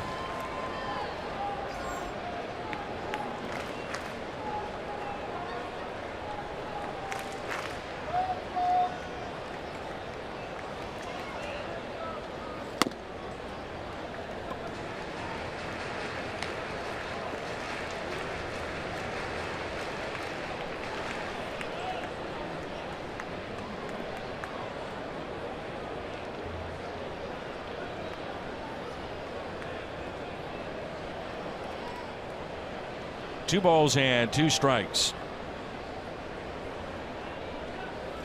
Got him. Strikeout for Lynn, number 3 tonight. We head to the 5th. Garcia, Mejia, and Lynn coming up. It's 1-0.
One to nothing Padres. Richard back to work here in the 5th inning. The Cardinals have Garcia, Mejia, and Lynn. St. Louis with 3 hits tonight. A couple of base hits erased on a double play.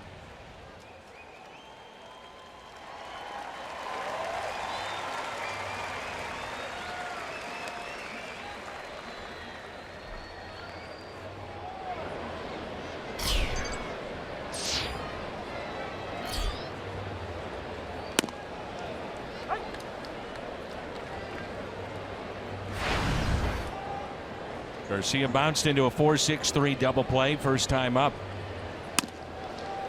And it's 0-2.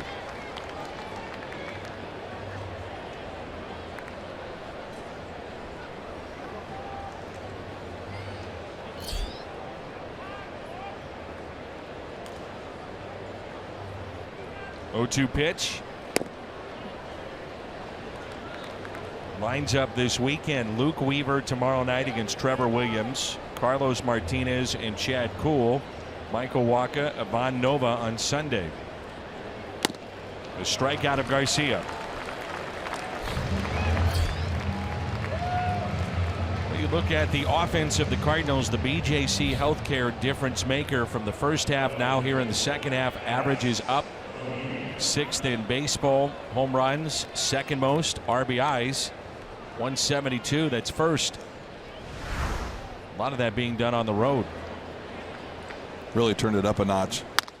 Mejia lines it to second baseman Carlos Asuaje. It's funny too, because what have we done in the second half but bring up a bunch of young players? Right. keep talking about it over and over and over. Such a credit to these kids who are coming up ready to play, prepared from the organization all the way to the bottom, and done their job, and saw those numbers, and just kind of amazing to watch the turnaround with the offense.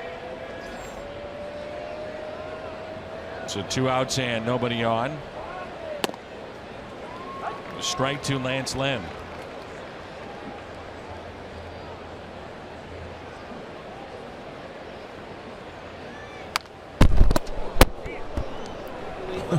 Hit the mic that's behind home plate. It's good placement right there.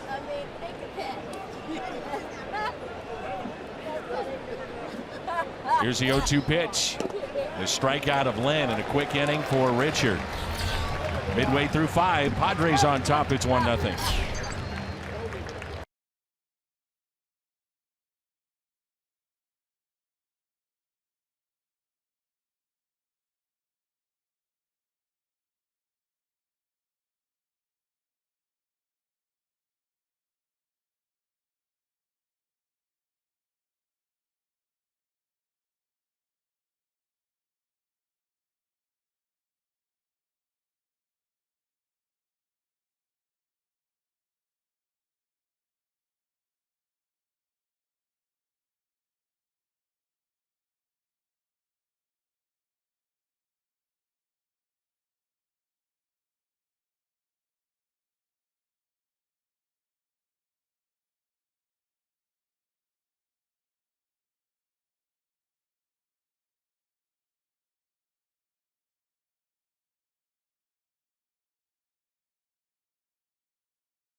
Here it comes to McGuire. Swing! Look at there! Look at there! Look at there! McGuire's number 61. McGuire's flight 61. Headed for 7th of 1998. Mark McGuire's 61st home run of the year. Picks up his son, who now is taller than Big Mac, 30 years of age. It's not picking him up anymore.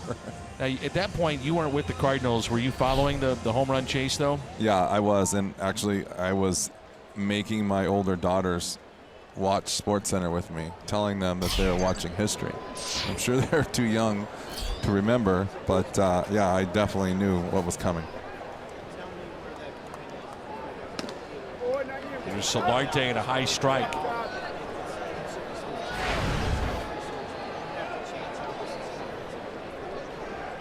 Solarte with a double down the left field line and also flied out to left. And the energy in that ballpark, and there's a little jam shot popped up to Young with the catch.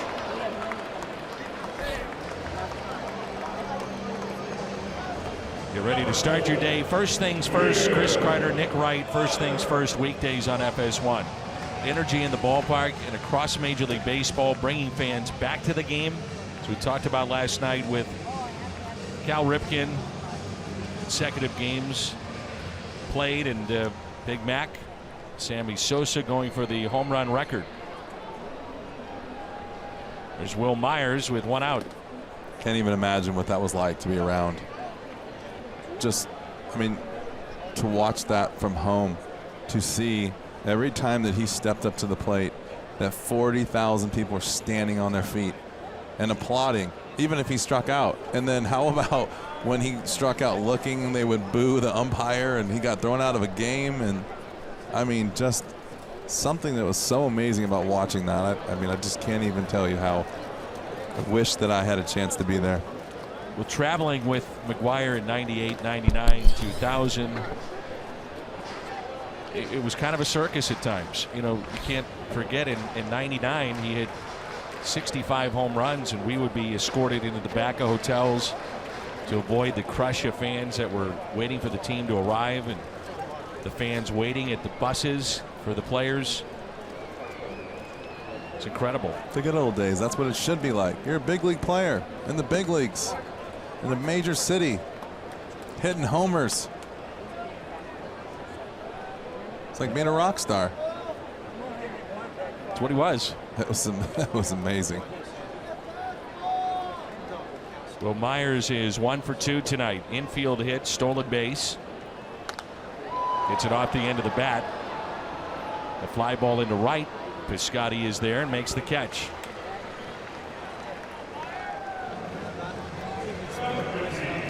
Corey Spangenberg.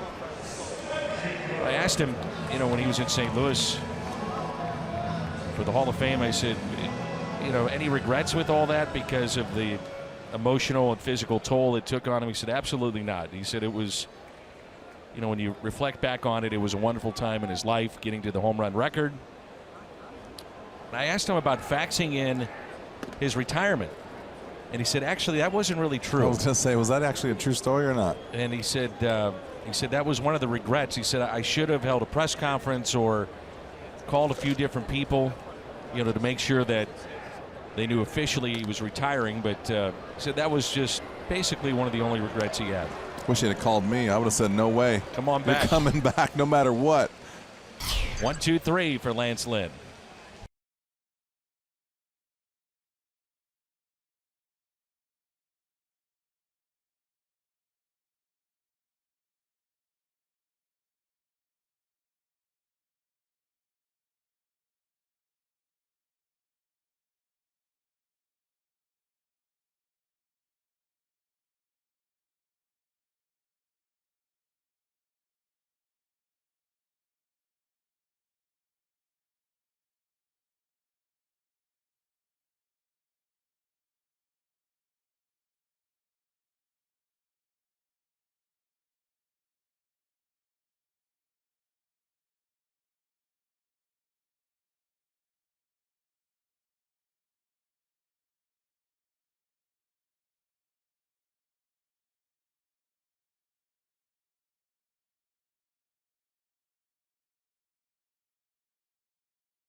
Goes San Diego, T-Mobile Unlimited Baseball break.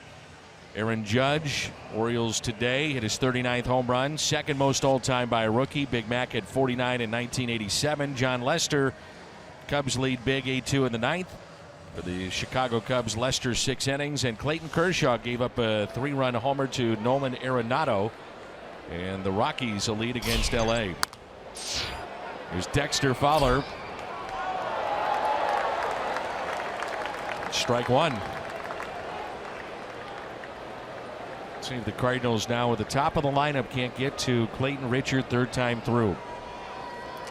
Fowler is grounded out and also walked. This is where you really need to be patient and swing at strikes. I think this is one of those typical guys that we talk about. You got to learn when to take pitches. You have to not swing at everything just because you know he's throwing a sinker and it's going to be down. You got to let that ball stay down and take some pitches and get him up in the zone and then take advantage of that. Not going to be successful chasing his sinker down in the zone and trying to, basically what you're trying to do as a hitter is try to beat it to the, before it gets down. You got to go down and get it, but pretty much the opposite of what you want to do.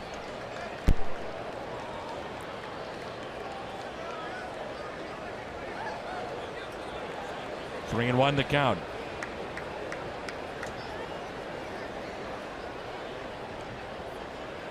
Richard came into play tonight leading the Padres in innings pitched at 173. Slowly hit towards third. Solarte retires Fowler. And the lefty has completed 6 innings in 7 of his last 8 starts, so pitching well. Join us for Purina's Better Together Pet Adoption Days at the ballpark September 13th and 25th. At the Ford Plaza prior to the games, meet adoptable furry friends from the APA and the Belleville Area Humane Society. Tickets at Cardinals.com. Here's Bader. That's ball 1. There's an infield hit, also grounded out to third, 1 for 2.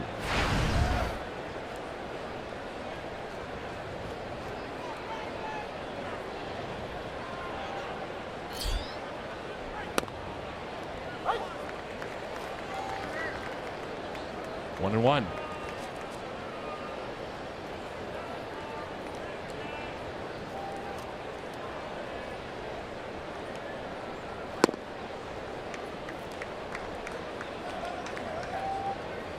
Ball to Young at the on deck circle. 2 balls and 1 strike.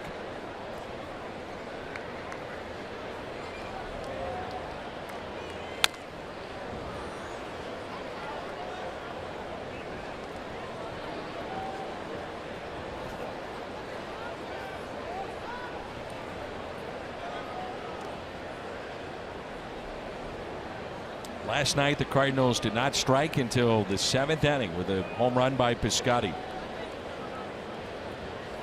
Cardinals have done that this year. Home runs late. 2-2 pitch. Bader. High bar. And he beats it out. Young man can really run. Second infield hit. So he shows off the speed. We've seen the power of Paul DeJong and some of his rookie teammates. Kubota power stats.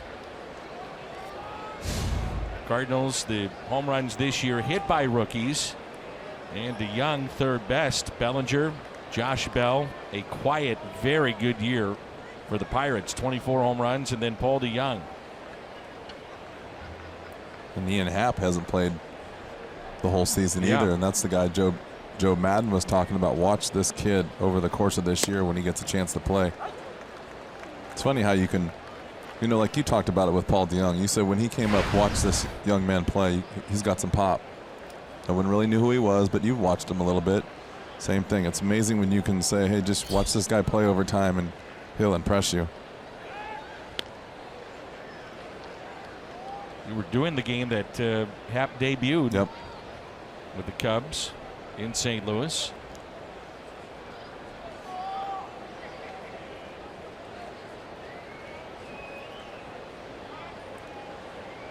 Here's the 0-1 pitch. That's hit out of play. Our buddy Joe Pfeiffer of the Cardinals tells us that the Jupiter fantasy camps, there's 2 of them this year, they're sold out. Just sold out today. And the next opportunity, if you'd like to take part in that, are the Cooperstown dates. It'll be announced later this fall. They do that in the middle of the summer. Heard that trip was just awesome. Big success this year. Let's just hope there's a place to play in Florida after this week. Man. My thoughts with those folks down in Florida, certainly those affected by the storms and the tragic events of Houston.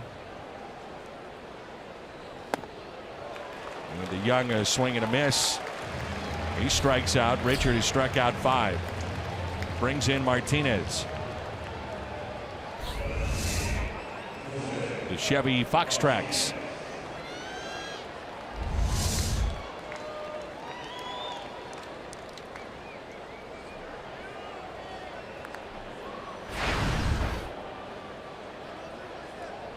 Talking about Jabari Blash last night. He's on the bench this evening for the Padres. He still has not heard from his family or friends, the Virgin Islands. Ground ball. And a flip to second. Beautiful San Diego as we head to a break.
Cardinals and Pirates, 6:15, 30,000 fans, 16 and older. Take home a Cardinals zip-up pullover.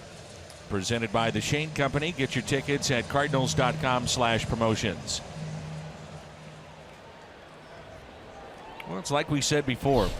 Could have 30, 40 pitches in the first inning and look up Lance Lynn still going and keeping his team in the game. Sixth inning, 1-0 our score. 7, 8, and 9. 97 pitches on the night. There's strike one. Eric Ibar at the plate. Grounded back to Lynn with the bases loaded. Also flied out to left.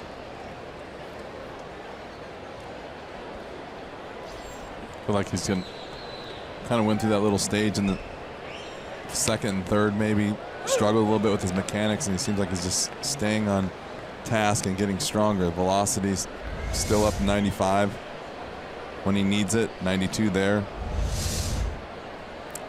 Just a workhorse, like you said. He just wants to be out there and have the ball in his hand and be in command of this game. 1-2.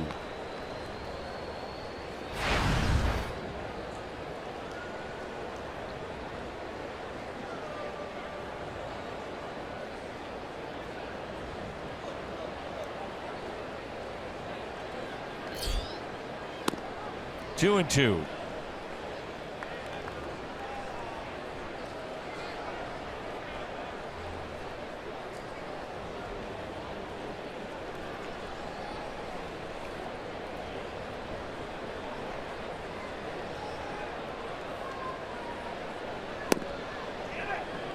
See the frustration there from Lance Lynn, who struck out 3, walked 2, and also hit a man.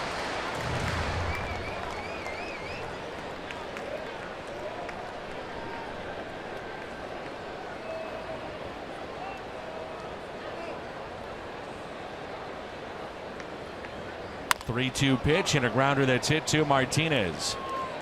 He'll step on the bag for the first out. The batter is Austin Hedges, who's grounded out to third, also to second. Oh, and Duke getting loose in the Cardinals' pen. With Hedges, it's really been the only time you've seen that slider that Lance Lynn will use, and he's done that on the outside portion of the plate to get him to chase. He's got that tight slider cutter. He just it's almost like he throws a little dart out there, and he throws enough fastballs for you to get ready to be a little aggressive, and then he can give you the little cutter just to try to chase it off the plate. He has definitely stayed outside and gotten him to reach.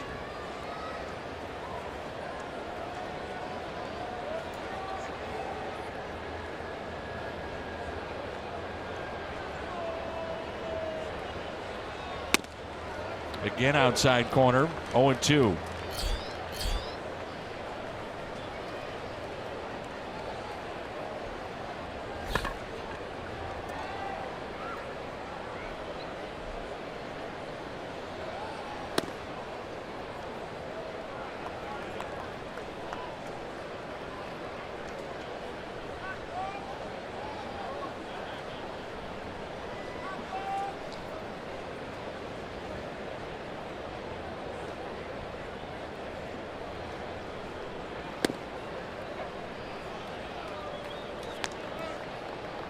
Two and two. Pitch count now up to 107.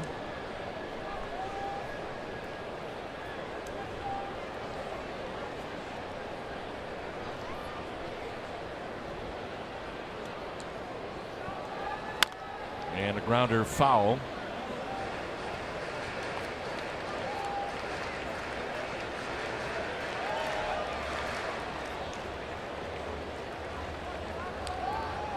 Like the right there, he went inside.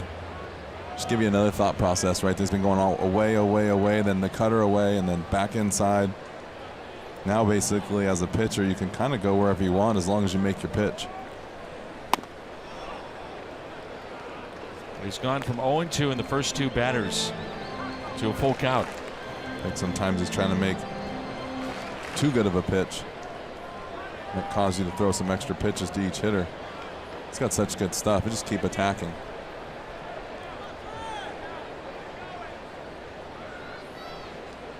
Hedges does have some power. The 3-2 pitch.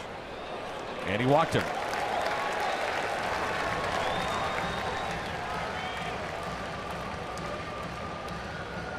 Hockey season just around the corner. This weekend you can watch the Blues prospects compete in the 2017 NHL Prospects Tournament, streaming live on Fox Sports Go. 24 players will represent the Blues. NHL Prospects Tournament streaming on Fox Sports Go, and that starts on Friday.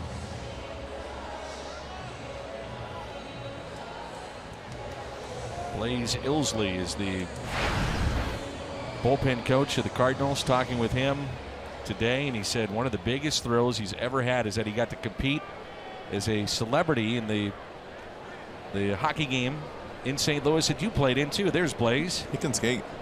It was fun to practice with him a couple times at the Scott Trade Arena, and went out there with the Blues alumni. And funny, it was like I kind of came out there late and these guys were skating around, and I kind of got on the ice, and all of a sudden I hear this voice, and they look over and he's got the helmet. I didn't even realize it was him. Just going skating by.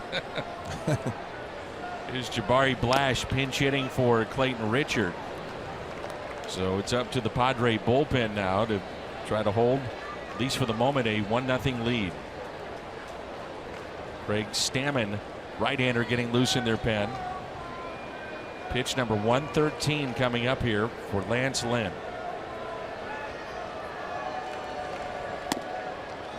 So again, 0-2. Let's see if he can't put him away. Now 1-2.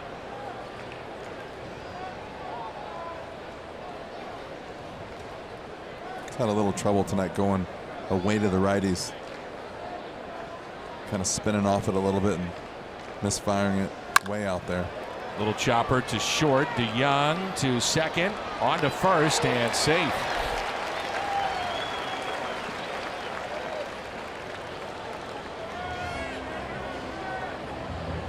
Season high in pitches for Lance Lynn is 123. That was early on this season at Dodger Stadium.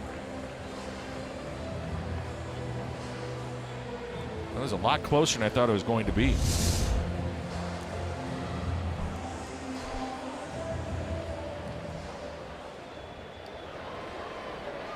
Here's Margot.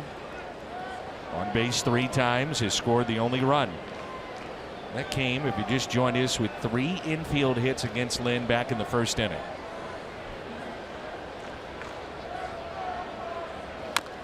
Strike 1.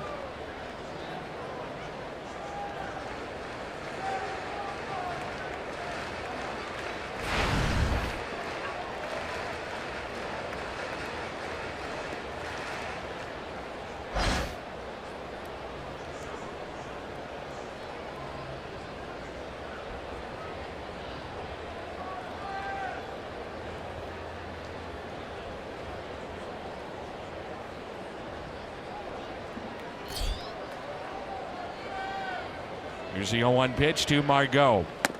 Taken high. Cardinals looking ahead to the 7th inning. We'll have Molina, Piscotty, and Garcia coming up.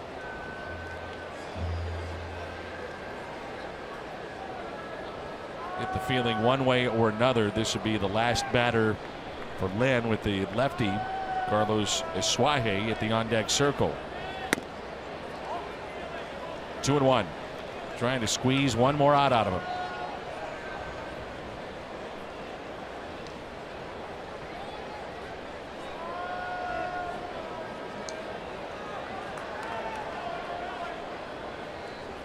The 2-1 pitch. Soft liner caught by Martinez. And we head to the 7th. Coming up, one of the game's best in Yadier Molina. He leads it off.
The Gateway Honda dealers donate $1,000 to the Make-A-Wish Foundation of Missouri. It'll be Yadier Molina, Stephen Piscotty, and Greg Garcia. Craig Stammen will be the batter, or the new pitcher, excuse me. Our Chevy called to the pen. Boy, it's interesting. You watch Lynn. It was a struggle really from the get-go. We talked about mechanics early on. You could see not quite right. And yet still gives Cardinals a chance to win this game. Only down by a run as we play here in the 7th inning. Did an amazing job. I think he struggled all night throwing the ball to the left-handed side of the batter's box, or the left-handed side of the plate.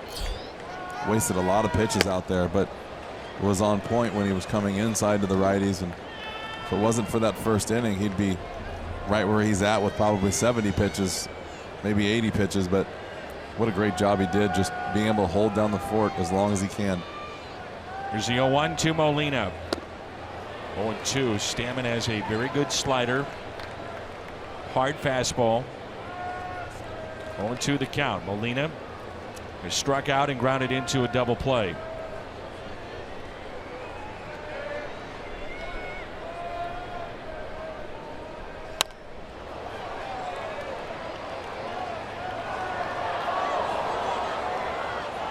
Keys to the game brought to you by Toyota.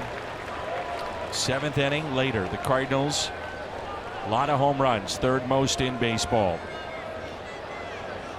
With the Indians now with 15 straight wins.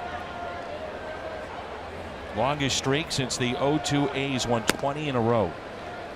The Indians now with 15 straight wins. That's impressive. That is unbelievable. Hyundai pitch arsenal on the right-hander. Here's a 1-2 and a strikeout of Yadier Molina.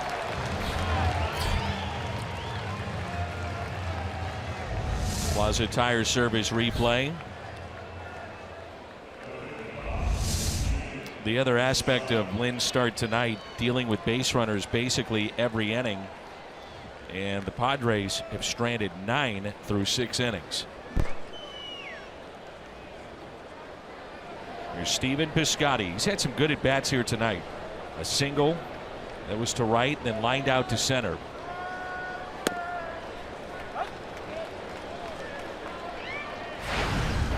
Maybe starting to get that feel back. A lot more quiet at the plate. Swings have been a lot more meaningful, a lot less swings and foul balls, and swinging at sliders in the dirt. Been taking a lot better pitches. I feel like last year when he was hot, every time he swung the bat, he hit it on the nose. Not always a hit, but good solid contact. Here's a 1-1. 1 ball and 2 strikes.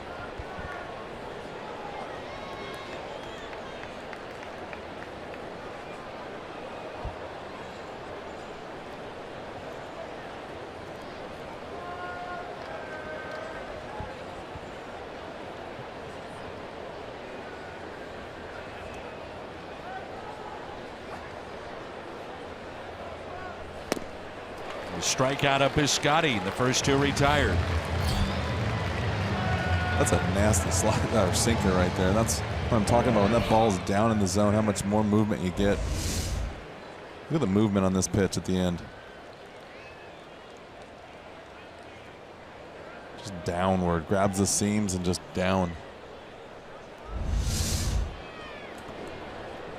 Especially tough on a righty because you just can't speed up and get the bat downward any more than you've already started. Strike 2, Greg Garcia.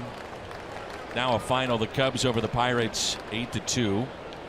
John Lester takes the win there. Tie on the loss. Cubs had 13 hits. 6 of the 13 went for doubles. They're at the top of the 3rd. Rockies behind a Nolan Arenado 3-run homer lead the Dodgers 3-0.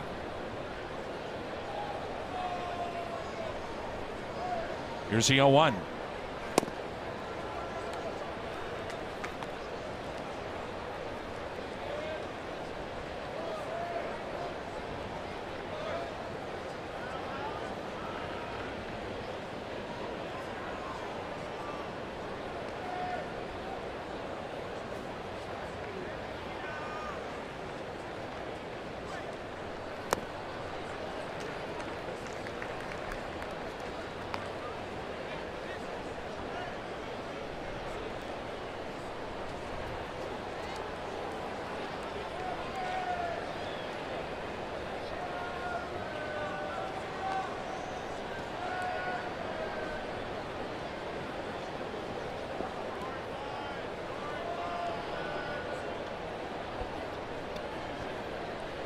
Two and 1 the count on Garcia. 0 for 2 tonight. The strikeout grounded into a double play. 2-2. And Stammen is 1 strike away from striking out the side here in the top of the 7th.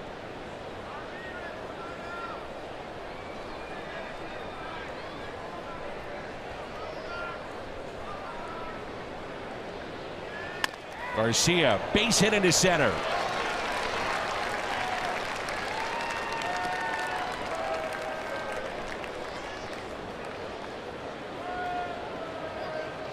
Mike Matheny will pull back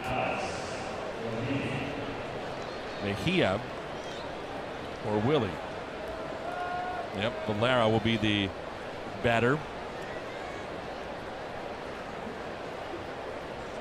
So going with a lefty option against Stammen, who's been really tough. You can see he's got good stuff. Yeah, I think he just made a mistake right there to Garcia. He went to the well one too many times and didn't throw a sharp enough breaking ball, but he threw a couple back to back with the guy, a good hitter like Garcia. He's going to figure out how to fight it off and left it over the plate. But I feel like he's sneaky and got good stuff, and that's tough coming off the bench right here and facing a guy like this.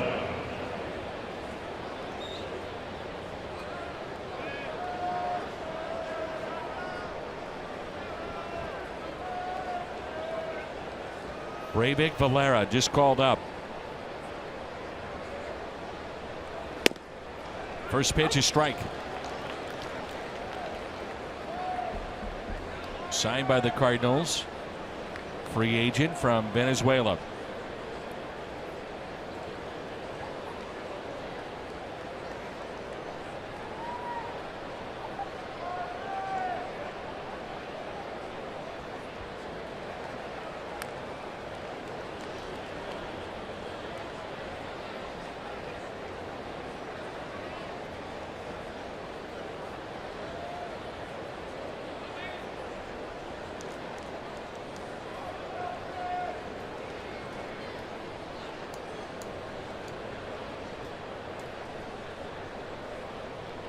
The 0-1. Valera, right side, and his first major league hit. A base hit, Breivik Valera.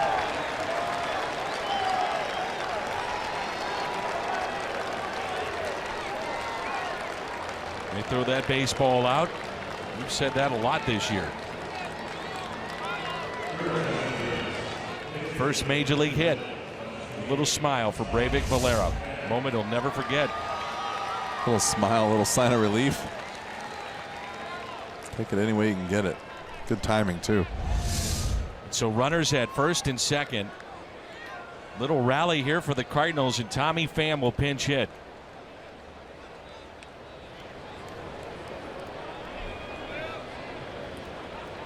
What has been the year of Tommy Pham for the Cardinals? First and second, 2 outs. First pitch to him.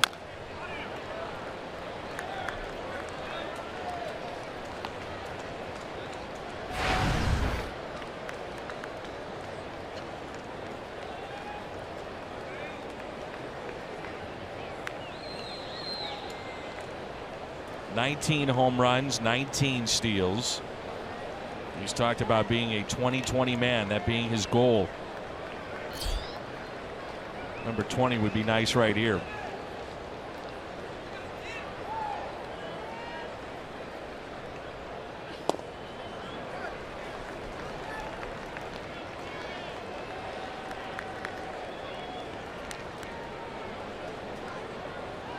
We forget Tommy Pham, a converted shortstop to outfield, in addition to all the injuries and up and down for 12 years in the system.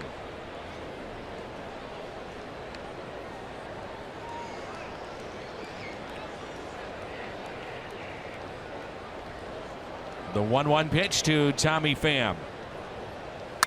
Pham out to center, sinking and caught. Hard hit ball, but into the glove of Margot. Time to stretch.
Pirates and Cardinals will come your way tomorrow at 6:30 from Busch Stadium.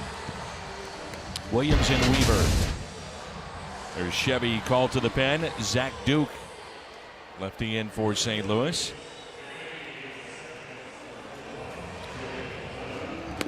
You get Suaje hits him the left side.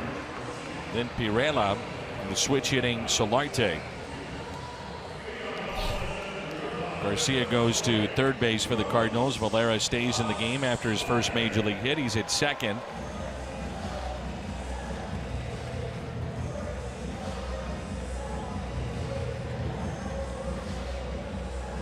There's Juan Nicasio getting to know. Scott talked about the broken neck that he suffered. This is brought to you by AARP. Being struck in the head by a line drive. Then as he hit the ground, broke his neck. And amazing story to see him not only make it back to the big leagues, but flourish. He's been a starter in his career, reliever as well. Here's a 1-0 pitch. 1 ball, 1 strike. Well, depending on how the inning unfolds, could be a 1-batter appearance, could be the entire inning. Here's a 1-1. And a base hit into right.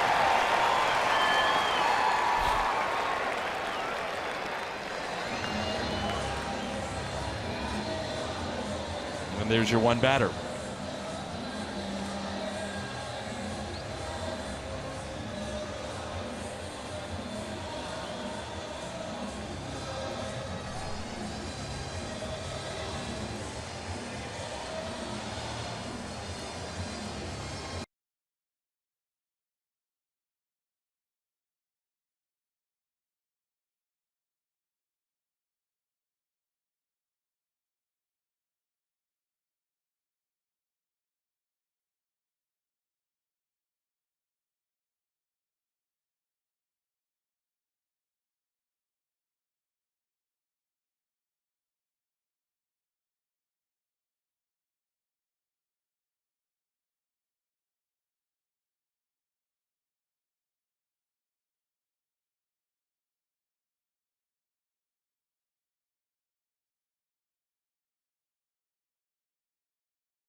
Seung-Hwan Oh began the year Cardinals closer. Now more you see him in matchups or the 7th inning. And of course what has been the big issue with him, left-handed batters. Just say you see that those numbers against lefties, that's really different from last year. Not only the average, but the 7 home runs. Told you, you get a guy in the league that I wouldn't say embarrasses you as a hitter, but continuously gets you out over and over. You got to find a way to get back at him. That's what makes it tough the 2nd and the 3rd year for pitchers, especially you start to see them more and more. And the relievers can get away with it a little bit longer, but when they catch up with you, it's tough. You got to make the adjustment back. This could be a 1-batter appearance for O. Bunted sharply to Garcia, and he makes the play. Got a switch hitting Solarte. He's hitting just 189 with 1 home run as a right-handed batter. So does Mike Matheny go back to his pen and bring in a lefty? If he did, you certainly can understand why. O's issues with left-handed batters. This side of the plate, 15 of his 16 home runs. And with this matchup with O's fastball, that he stays away and up. I like this matchup a little bit better than a guy that maybe is going to get the ball down and into him. Definitely want to stay above the belt. Up there. Up and away. It's not really even up right there, but it's away.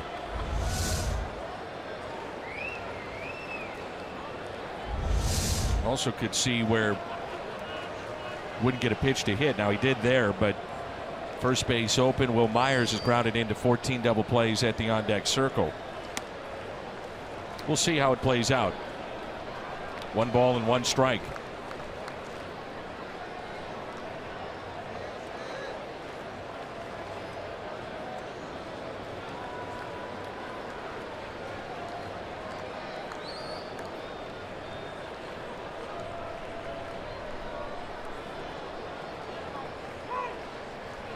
And time is called by Molina.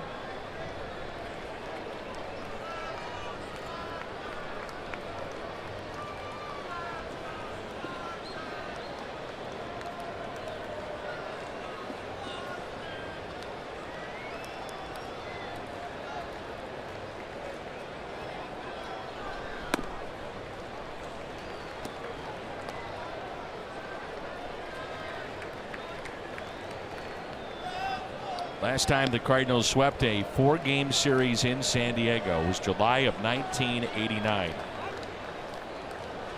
Trying to do that here tonight. This might be your conversation. Look, it's 2 balls, 1 strike. Hitters count. You got first base open. Be careful. Be careful. I like the up and away though. Stay with that. Try to get him to be a little over aggressive. Try to run the ball up and out over the plate. Just get it to finish off outside of the zone. 2-1 pitch. 2-2.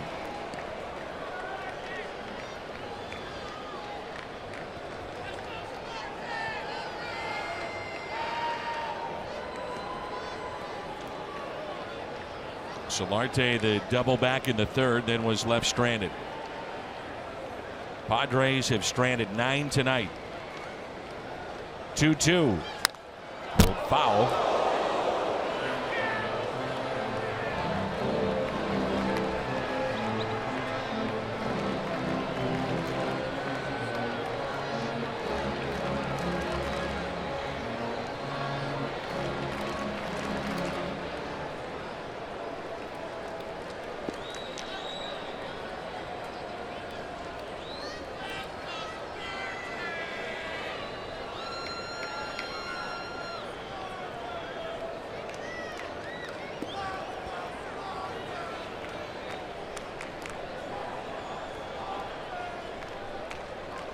The 2-2 pitch.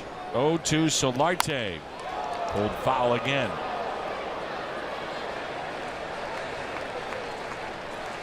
Many fans thankful that the Wizard brought his glove.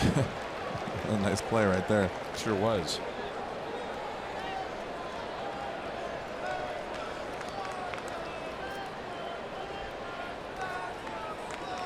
The 2-2 pitch. Slowly hit towards second. Valera makes the play. Runner advances to 3rd. So the big out there, and here's Will Myers.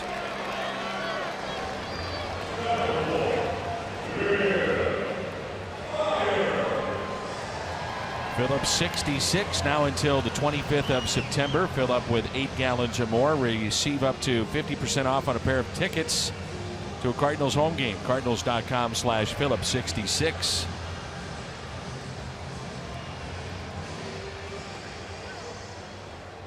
Here's Will Myers. After the ground out by Solarte. Myers an infield hit, and he is 1 for 3 tonight. Strike one.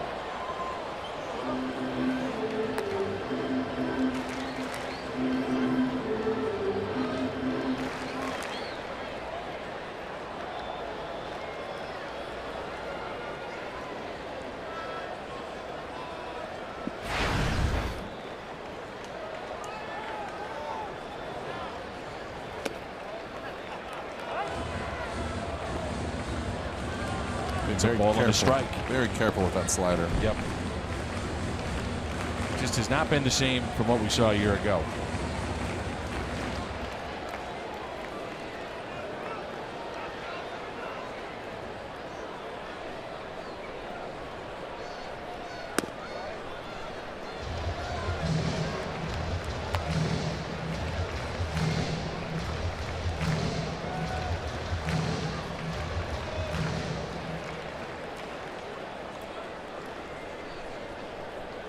Will Myers is looking fastball right here, and he's going to swing at it if he gets a chance.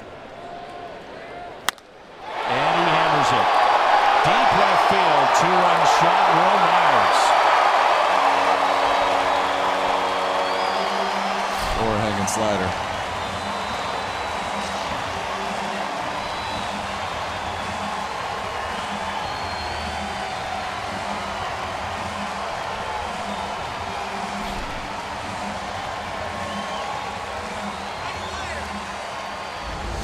Sometimes this game is so predictable. You get a guy like this who loves to swing. You get behind in the count. You know he's going to look to hit a home run.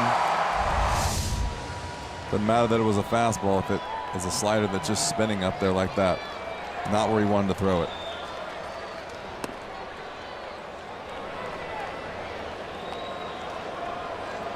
Here's Corey Spangenberg, 2 outs and nobody on, 3-0 now in favor of the Padres. The other aspect of what's happening here with we've talked about the slider, but it's been also a dip in velocity too with He's been right around 89 to 91. Just doesn't have the same pop. The explosion isn't there this year. Even when his velocity is up, it doesn't seem like it has the same life.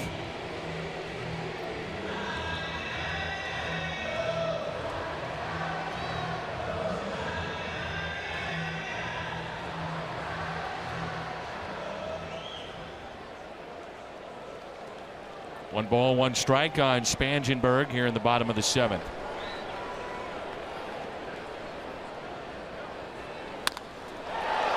A fly ball out to right, and the catch is made. The 2-run homer by Will Myers. We head to the 8th, and it's 3-0.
New pitcher for the Padres. Thank you, Jimmy.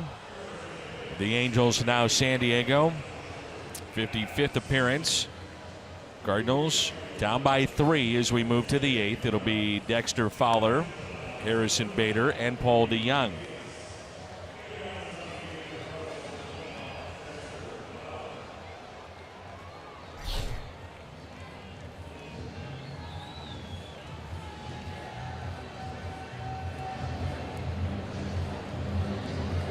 Fowler tonight has walked. He's grounded out to short and to third.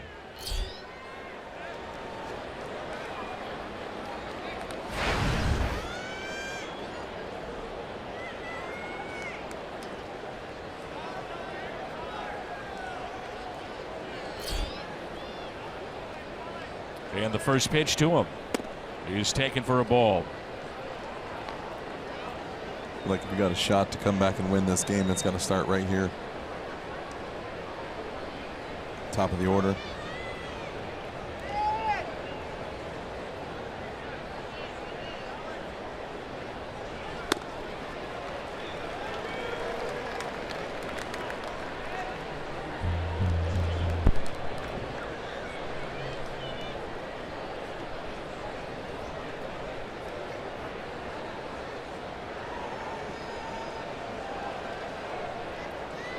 Here's a 1-1.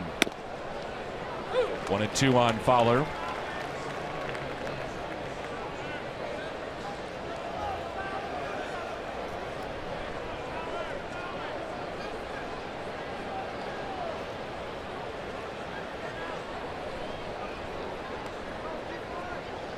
And the 1-2 pitch. Swing and a miss. Strikeout of Fowler.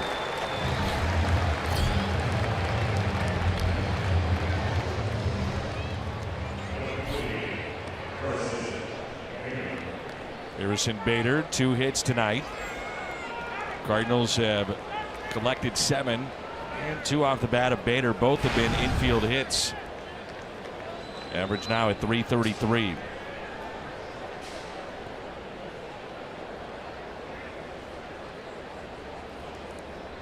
I don't think we've, other than 1 inning, gotten more than 1 hit in an inning.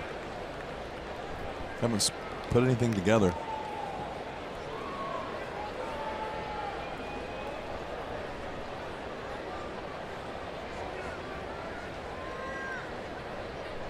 Here's the 0-1.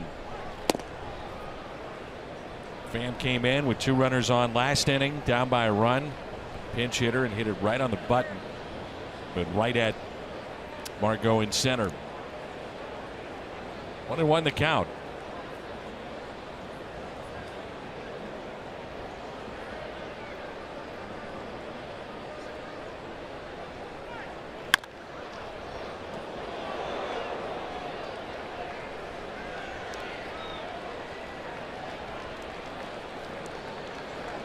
One ball and 2 strikes on the Cardinals left fielder, Harrison Bader.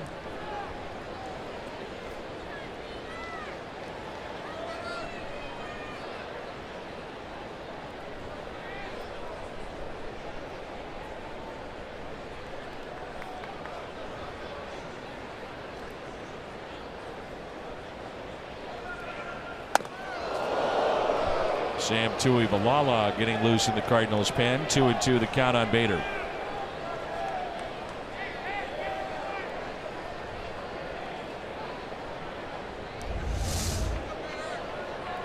Woo, frustrating right there if you're the Cardinals. Close.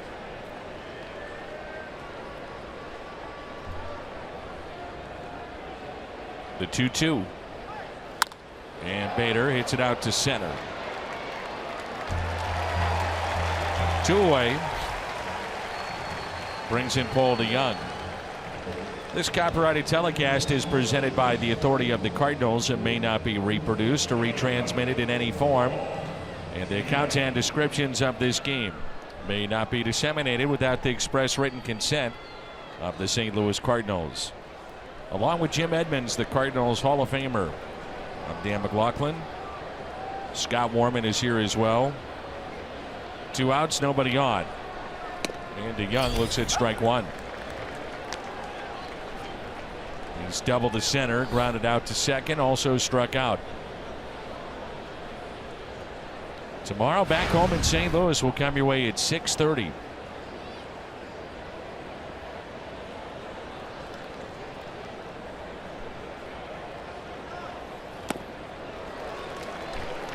Nothing in 2.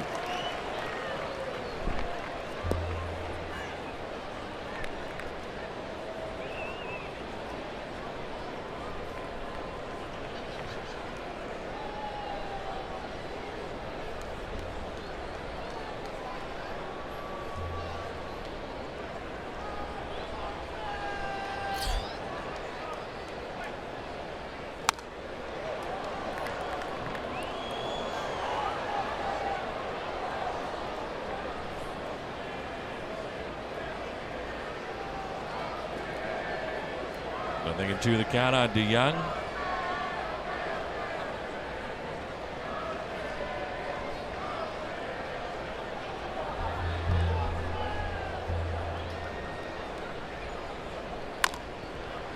We'll do it again.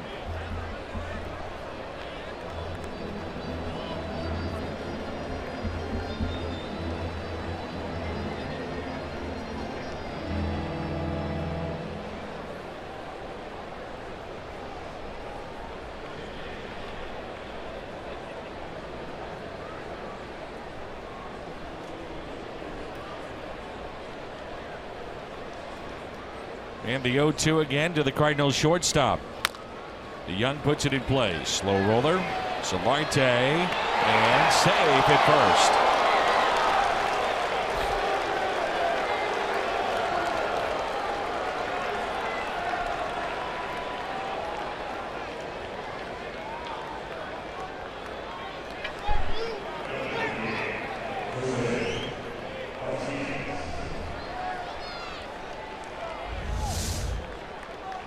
But Solarte makes a nice play right here.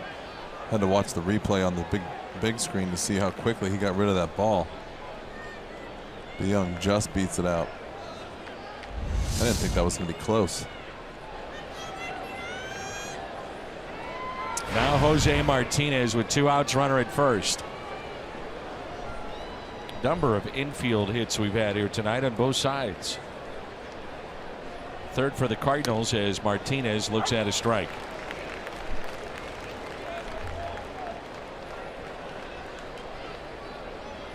A base hit to right. Grounded into a fielder's choice. Grounded out to short. Play that initially he was ruled safe, and then after replaying the first, it was overturned. Here's the 0-1. 0-2.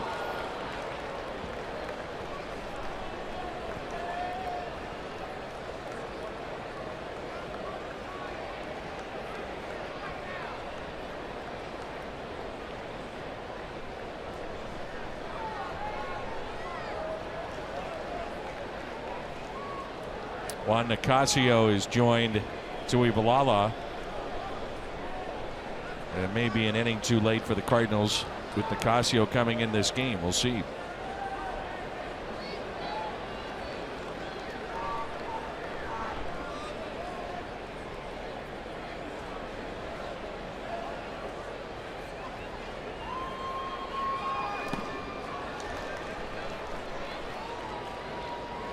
Some kind of changeup or split right there. You can see him really digging into his glove.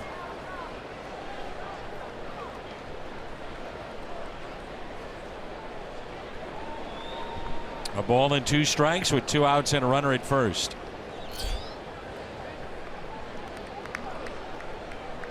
Martinez trying to get on any way he can and send the tying run to the plate.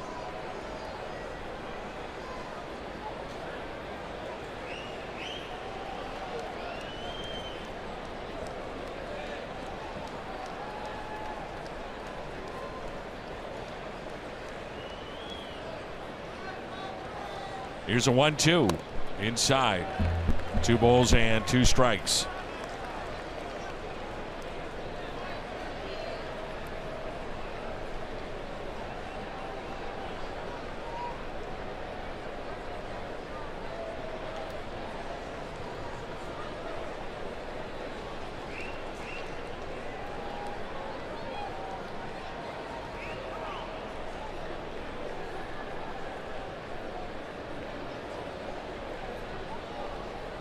The 2-2 pitch to Martinez. Hit out of play.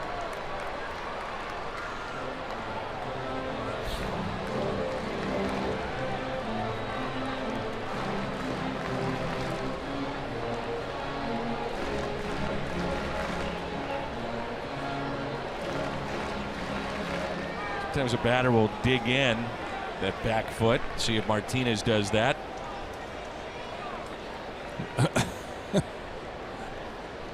Sometimes you dig in and you look down and say, "Yep, I don't want to be that close." Back up a little bit.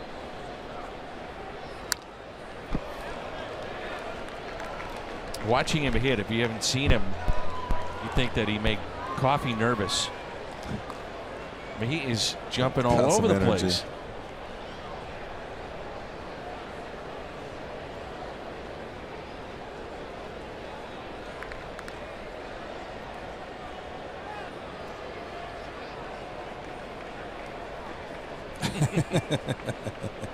Digs in and then doesn't use the hole that he just dug.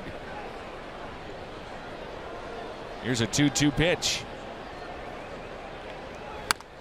Spoiled again. Good job right there. He looked like he was looking slider. Pulled the shoot, as they say, and a little panic swing at the fastball.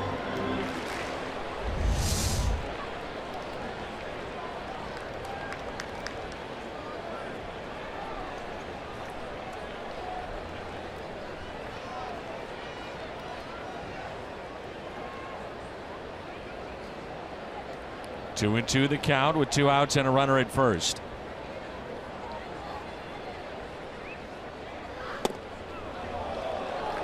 Full count.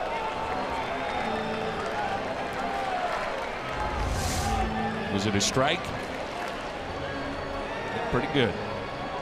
It's only a strike if he calls it a strike, right? There you go. That's one way to look at it. The runner off with his pitch. That's DeYoung. Martinez trying to get on. Molina at the on-deck circle. Cardinals down by 3 here in the top of the 8th.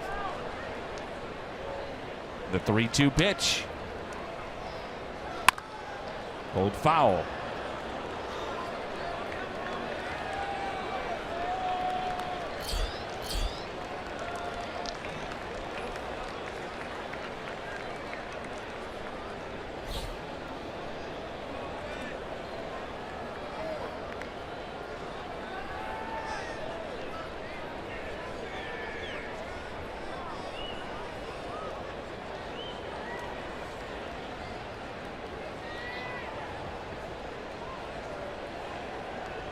The 3-2 again to Jose Martinez. It's it out of play. Pretty good battle right here.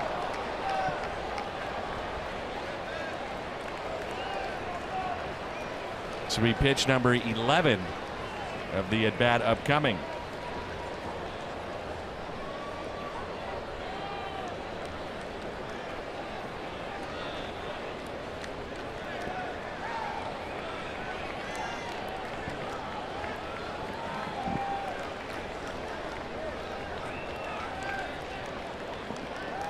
The 3-2 pitch. We will have a 12th pitch of this at bat. Paul DeYoung is getting a workout at first base right now.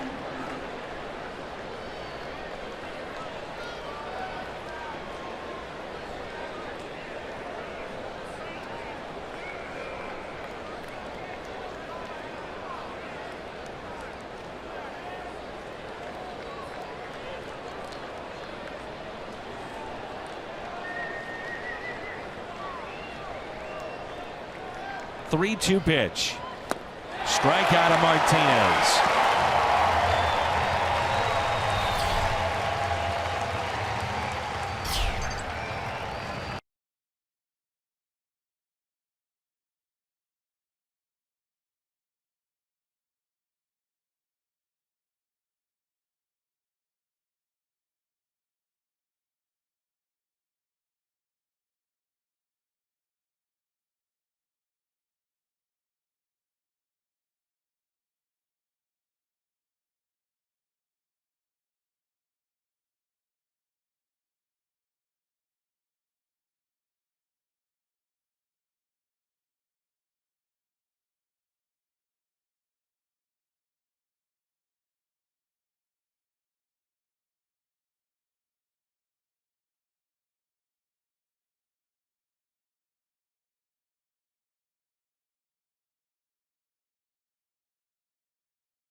Is brought to you by Bud Light, famous among friends, and by Ford, the official cars and trucks of the St. Louis Cardinals.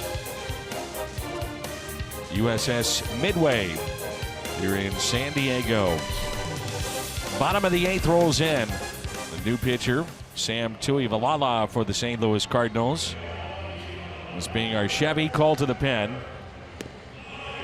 Cardinals down 3-0. St. Louis heads out tonight, and tomorrow night will be at Busch Stadium, 6:30, the pregame show. Plenty of rest for Sam with the 5 days coming into this appearance.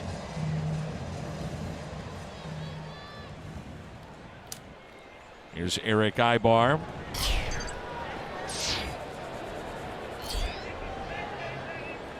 You see Hedges and then Matt Caesar.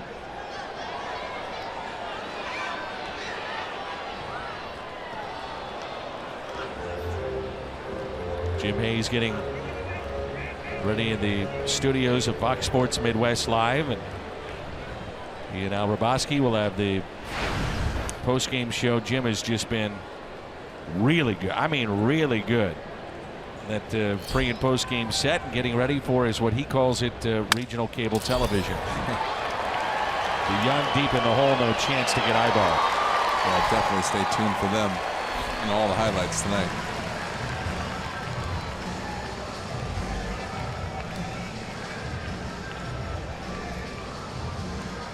But Jim will be with us tomorrow and performing journalism.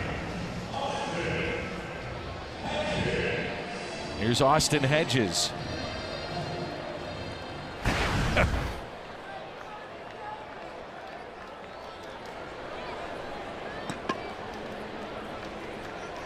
Hedges has walked and grounded out to second as well as third.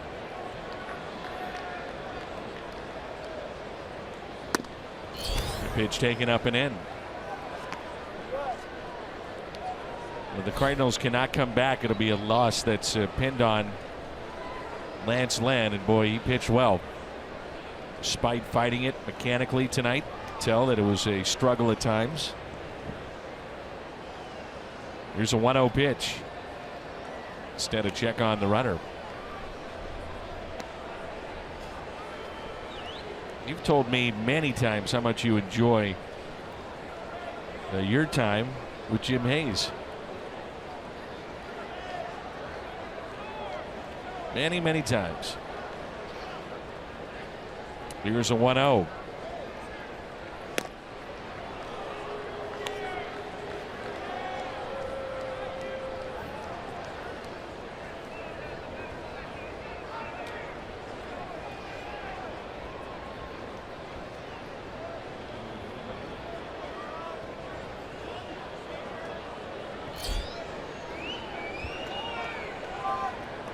Here's a 1-0.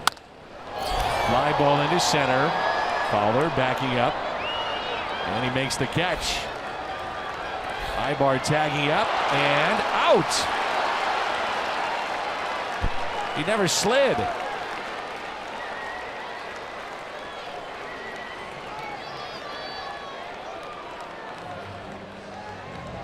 Fowler never really got himself in a position to throw, and Ibar doesn't slide. I think Ibar was watching, I think it was DeYoung out there at the cut, and thinking he was going to cut it off, and he let it go. Oh no, it was, well, it's not Garcia anymore, obviously, but Valera. It was Valera, but I think he thought the cutoff man was actually going to cut the ball off, and Valera just let it go. Forgot to slide. Cardinals will take it. Here's Matt Caesar. The Passmore family reunion is here tonight. I was wondering how long it was going to take you to notice that they were down the line again. Probably just received a text. No, don't forget us. Here's the 0-2 pitch.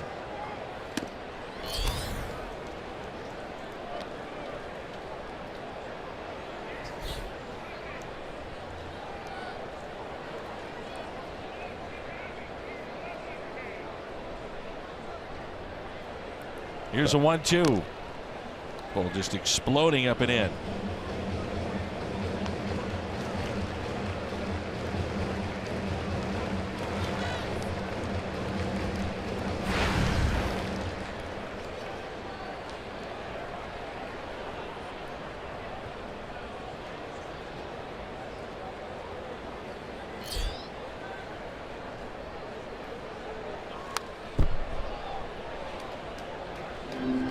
One and two. The Passmores have been to many stops. First time at Petco. Like 20 deep.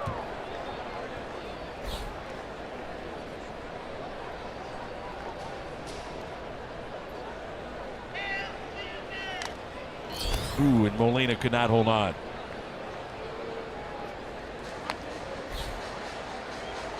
I think this is number 20 for them.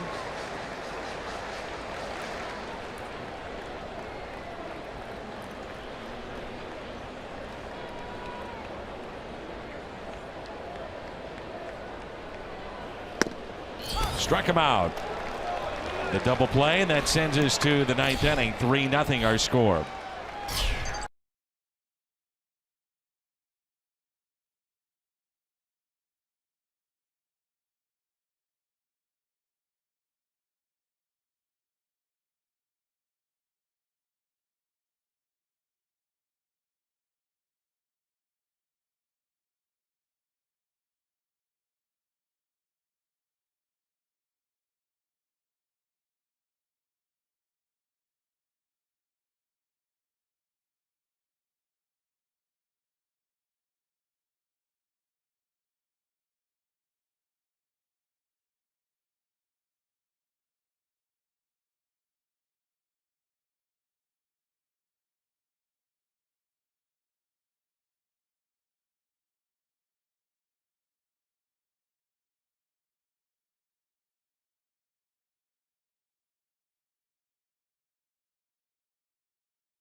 Chevy called to the pen. Brad Hand, his 64th appearance. 3-0 our score.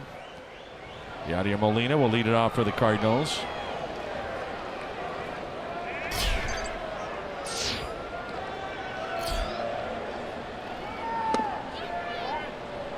Cardinals cannot come back. This would be a 7-3 road trip.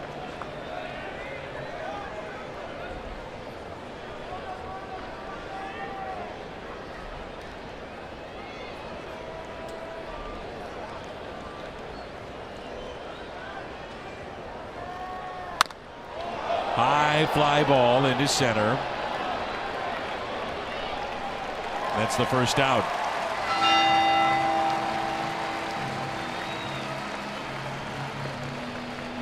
The batter is Stephen Piscotty.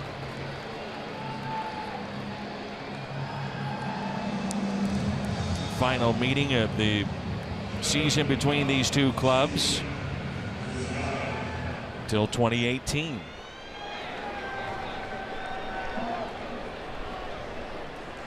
Rockies 5-1 lead. Cubs have already posted a win. Piscotty into right with a base hit. It's his second hit of the night.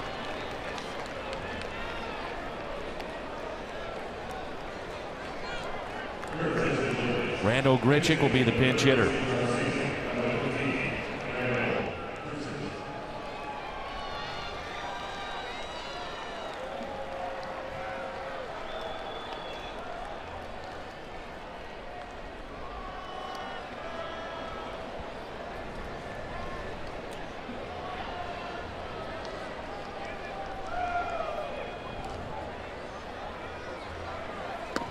First pitch, a ball, and with the emergence of Bader, Fowler coming back, Piscotty playing better. The odd man out here last handful of days has been Randall Grichuk. Sitting on 19 home runs. I see what you're doing right there. Looking for number 20. It's a sharp breaking ball. A ball and a strike. Cardinals have rounded into 2 double plays here this evening. Padres would love number 3. Cardinals looking for another base runner. Send the tying run to the plate. Here's a 1-1. Big slider. It's filthy. The first one was big too, but that one was closer to the strike zone for a while.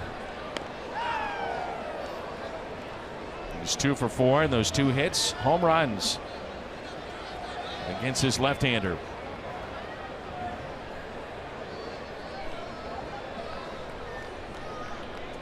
And the 1-2 pitch to Randall Grichuk. Out to left, and that ball is down. Piscotty stops at second base. The tying run will come to the plate.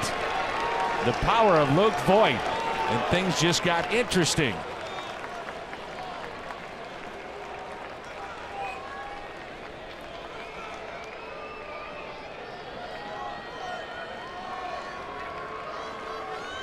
Crowd tonight 21,334. 21334. Luke Voigt facing a lefty. Hangs that slider. Watch out.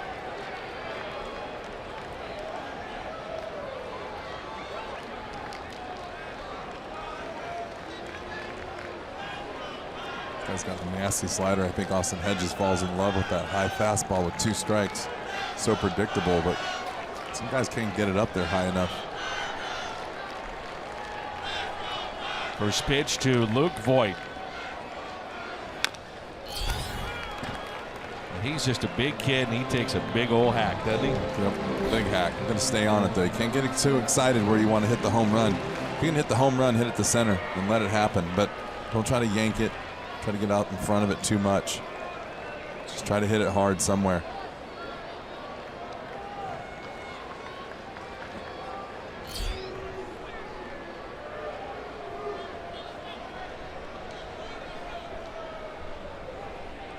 The 0-1. 1 ball and 1 strike.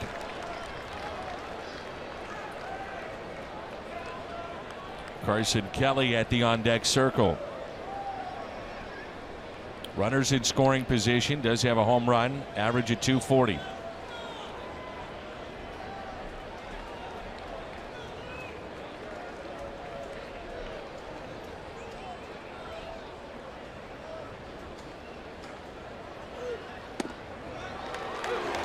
One and 2.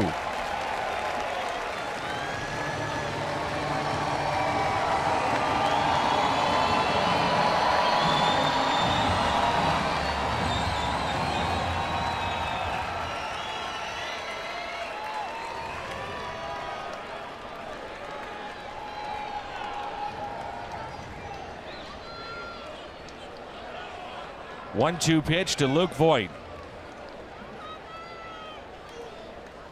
Got him. The final hope for the Cardinals, Carson Kelly. Clayton Richard is tonight's Budweiser player of the game. 6 innings, 5 hits. The starter for San Diego. No runs. Walked 1, struck out 5 in 93 pitches.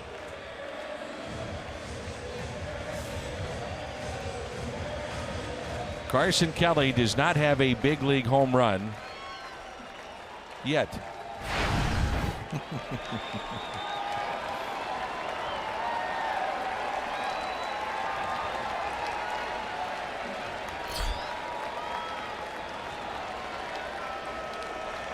First pitch to Kelly in the dirt. Cardinals not taking any chances.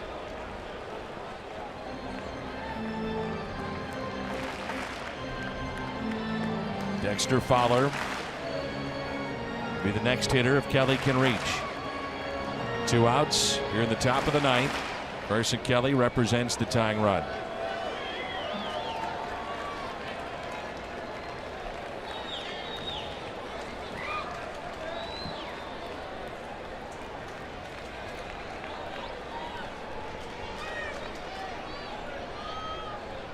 One-0 pitch.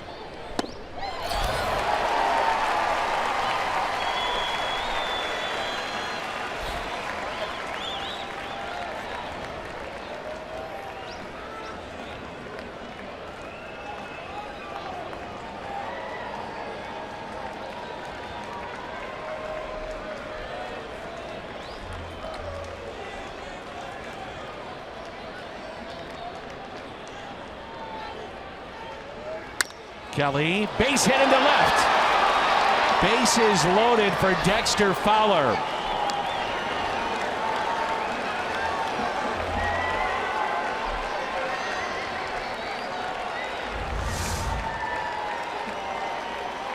Good job by Carson right there. Took that big swing, was really late. Regroup right there, and that's a tough slider to put in play, and he put it in play hard. Shot it through the hole. Talk about trying to stay sharp. Trying to stay sharp is one thing. Trying to hit a slider that big coming off the bench of a closer. It's a good job. 15 home runs for Fowler. 14 of the 15 from the other side of the plate. Bases loaded. The first pitch to him. Ball 1. Harrison Bader at the on-deck circle. The owner of 3 grand slams. And he has one of those this year.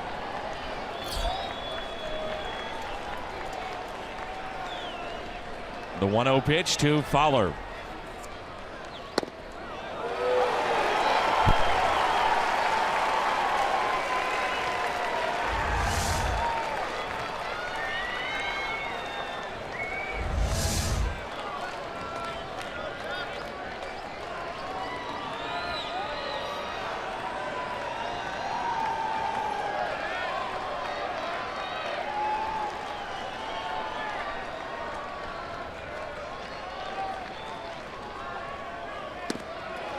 Cardinals down to their final strike.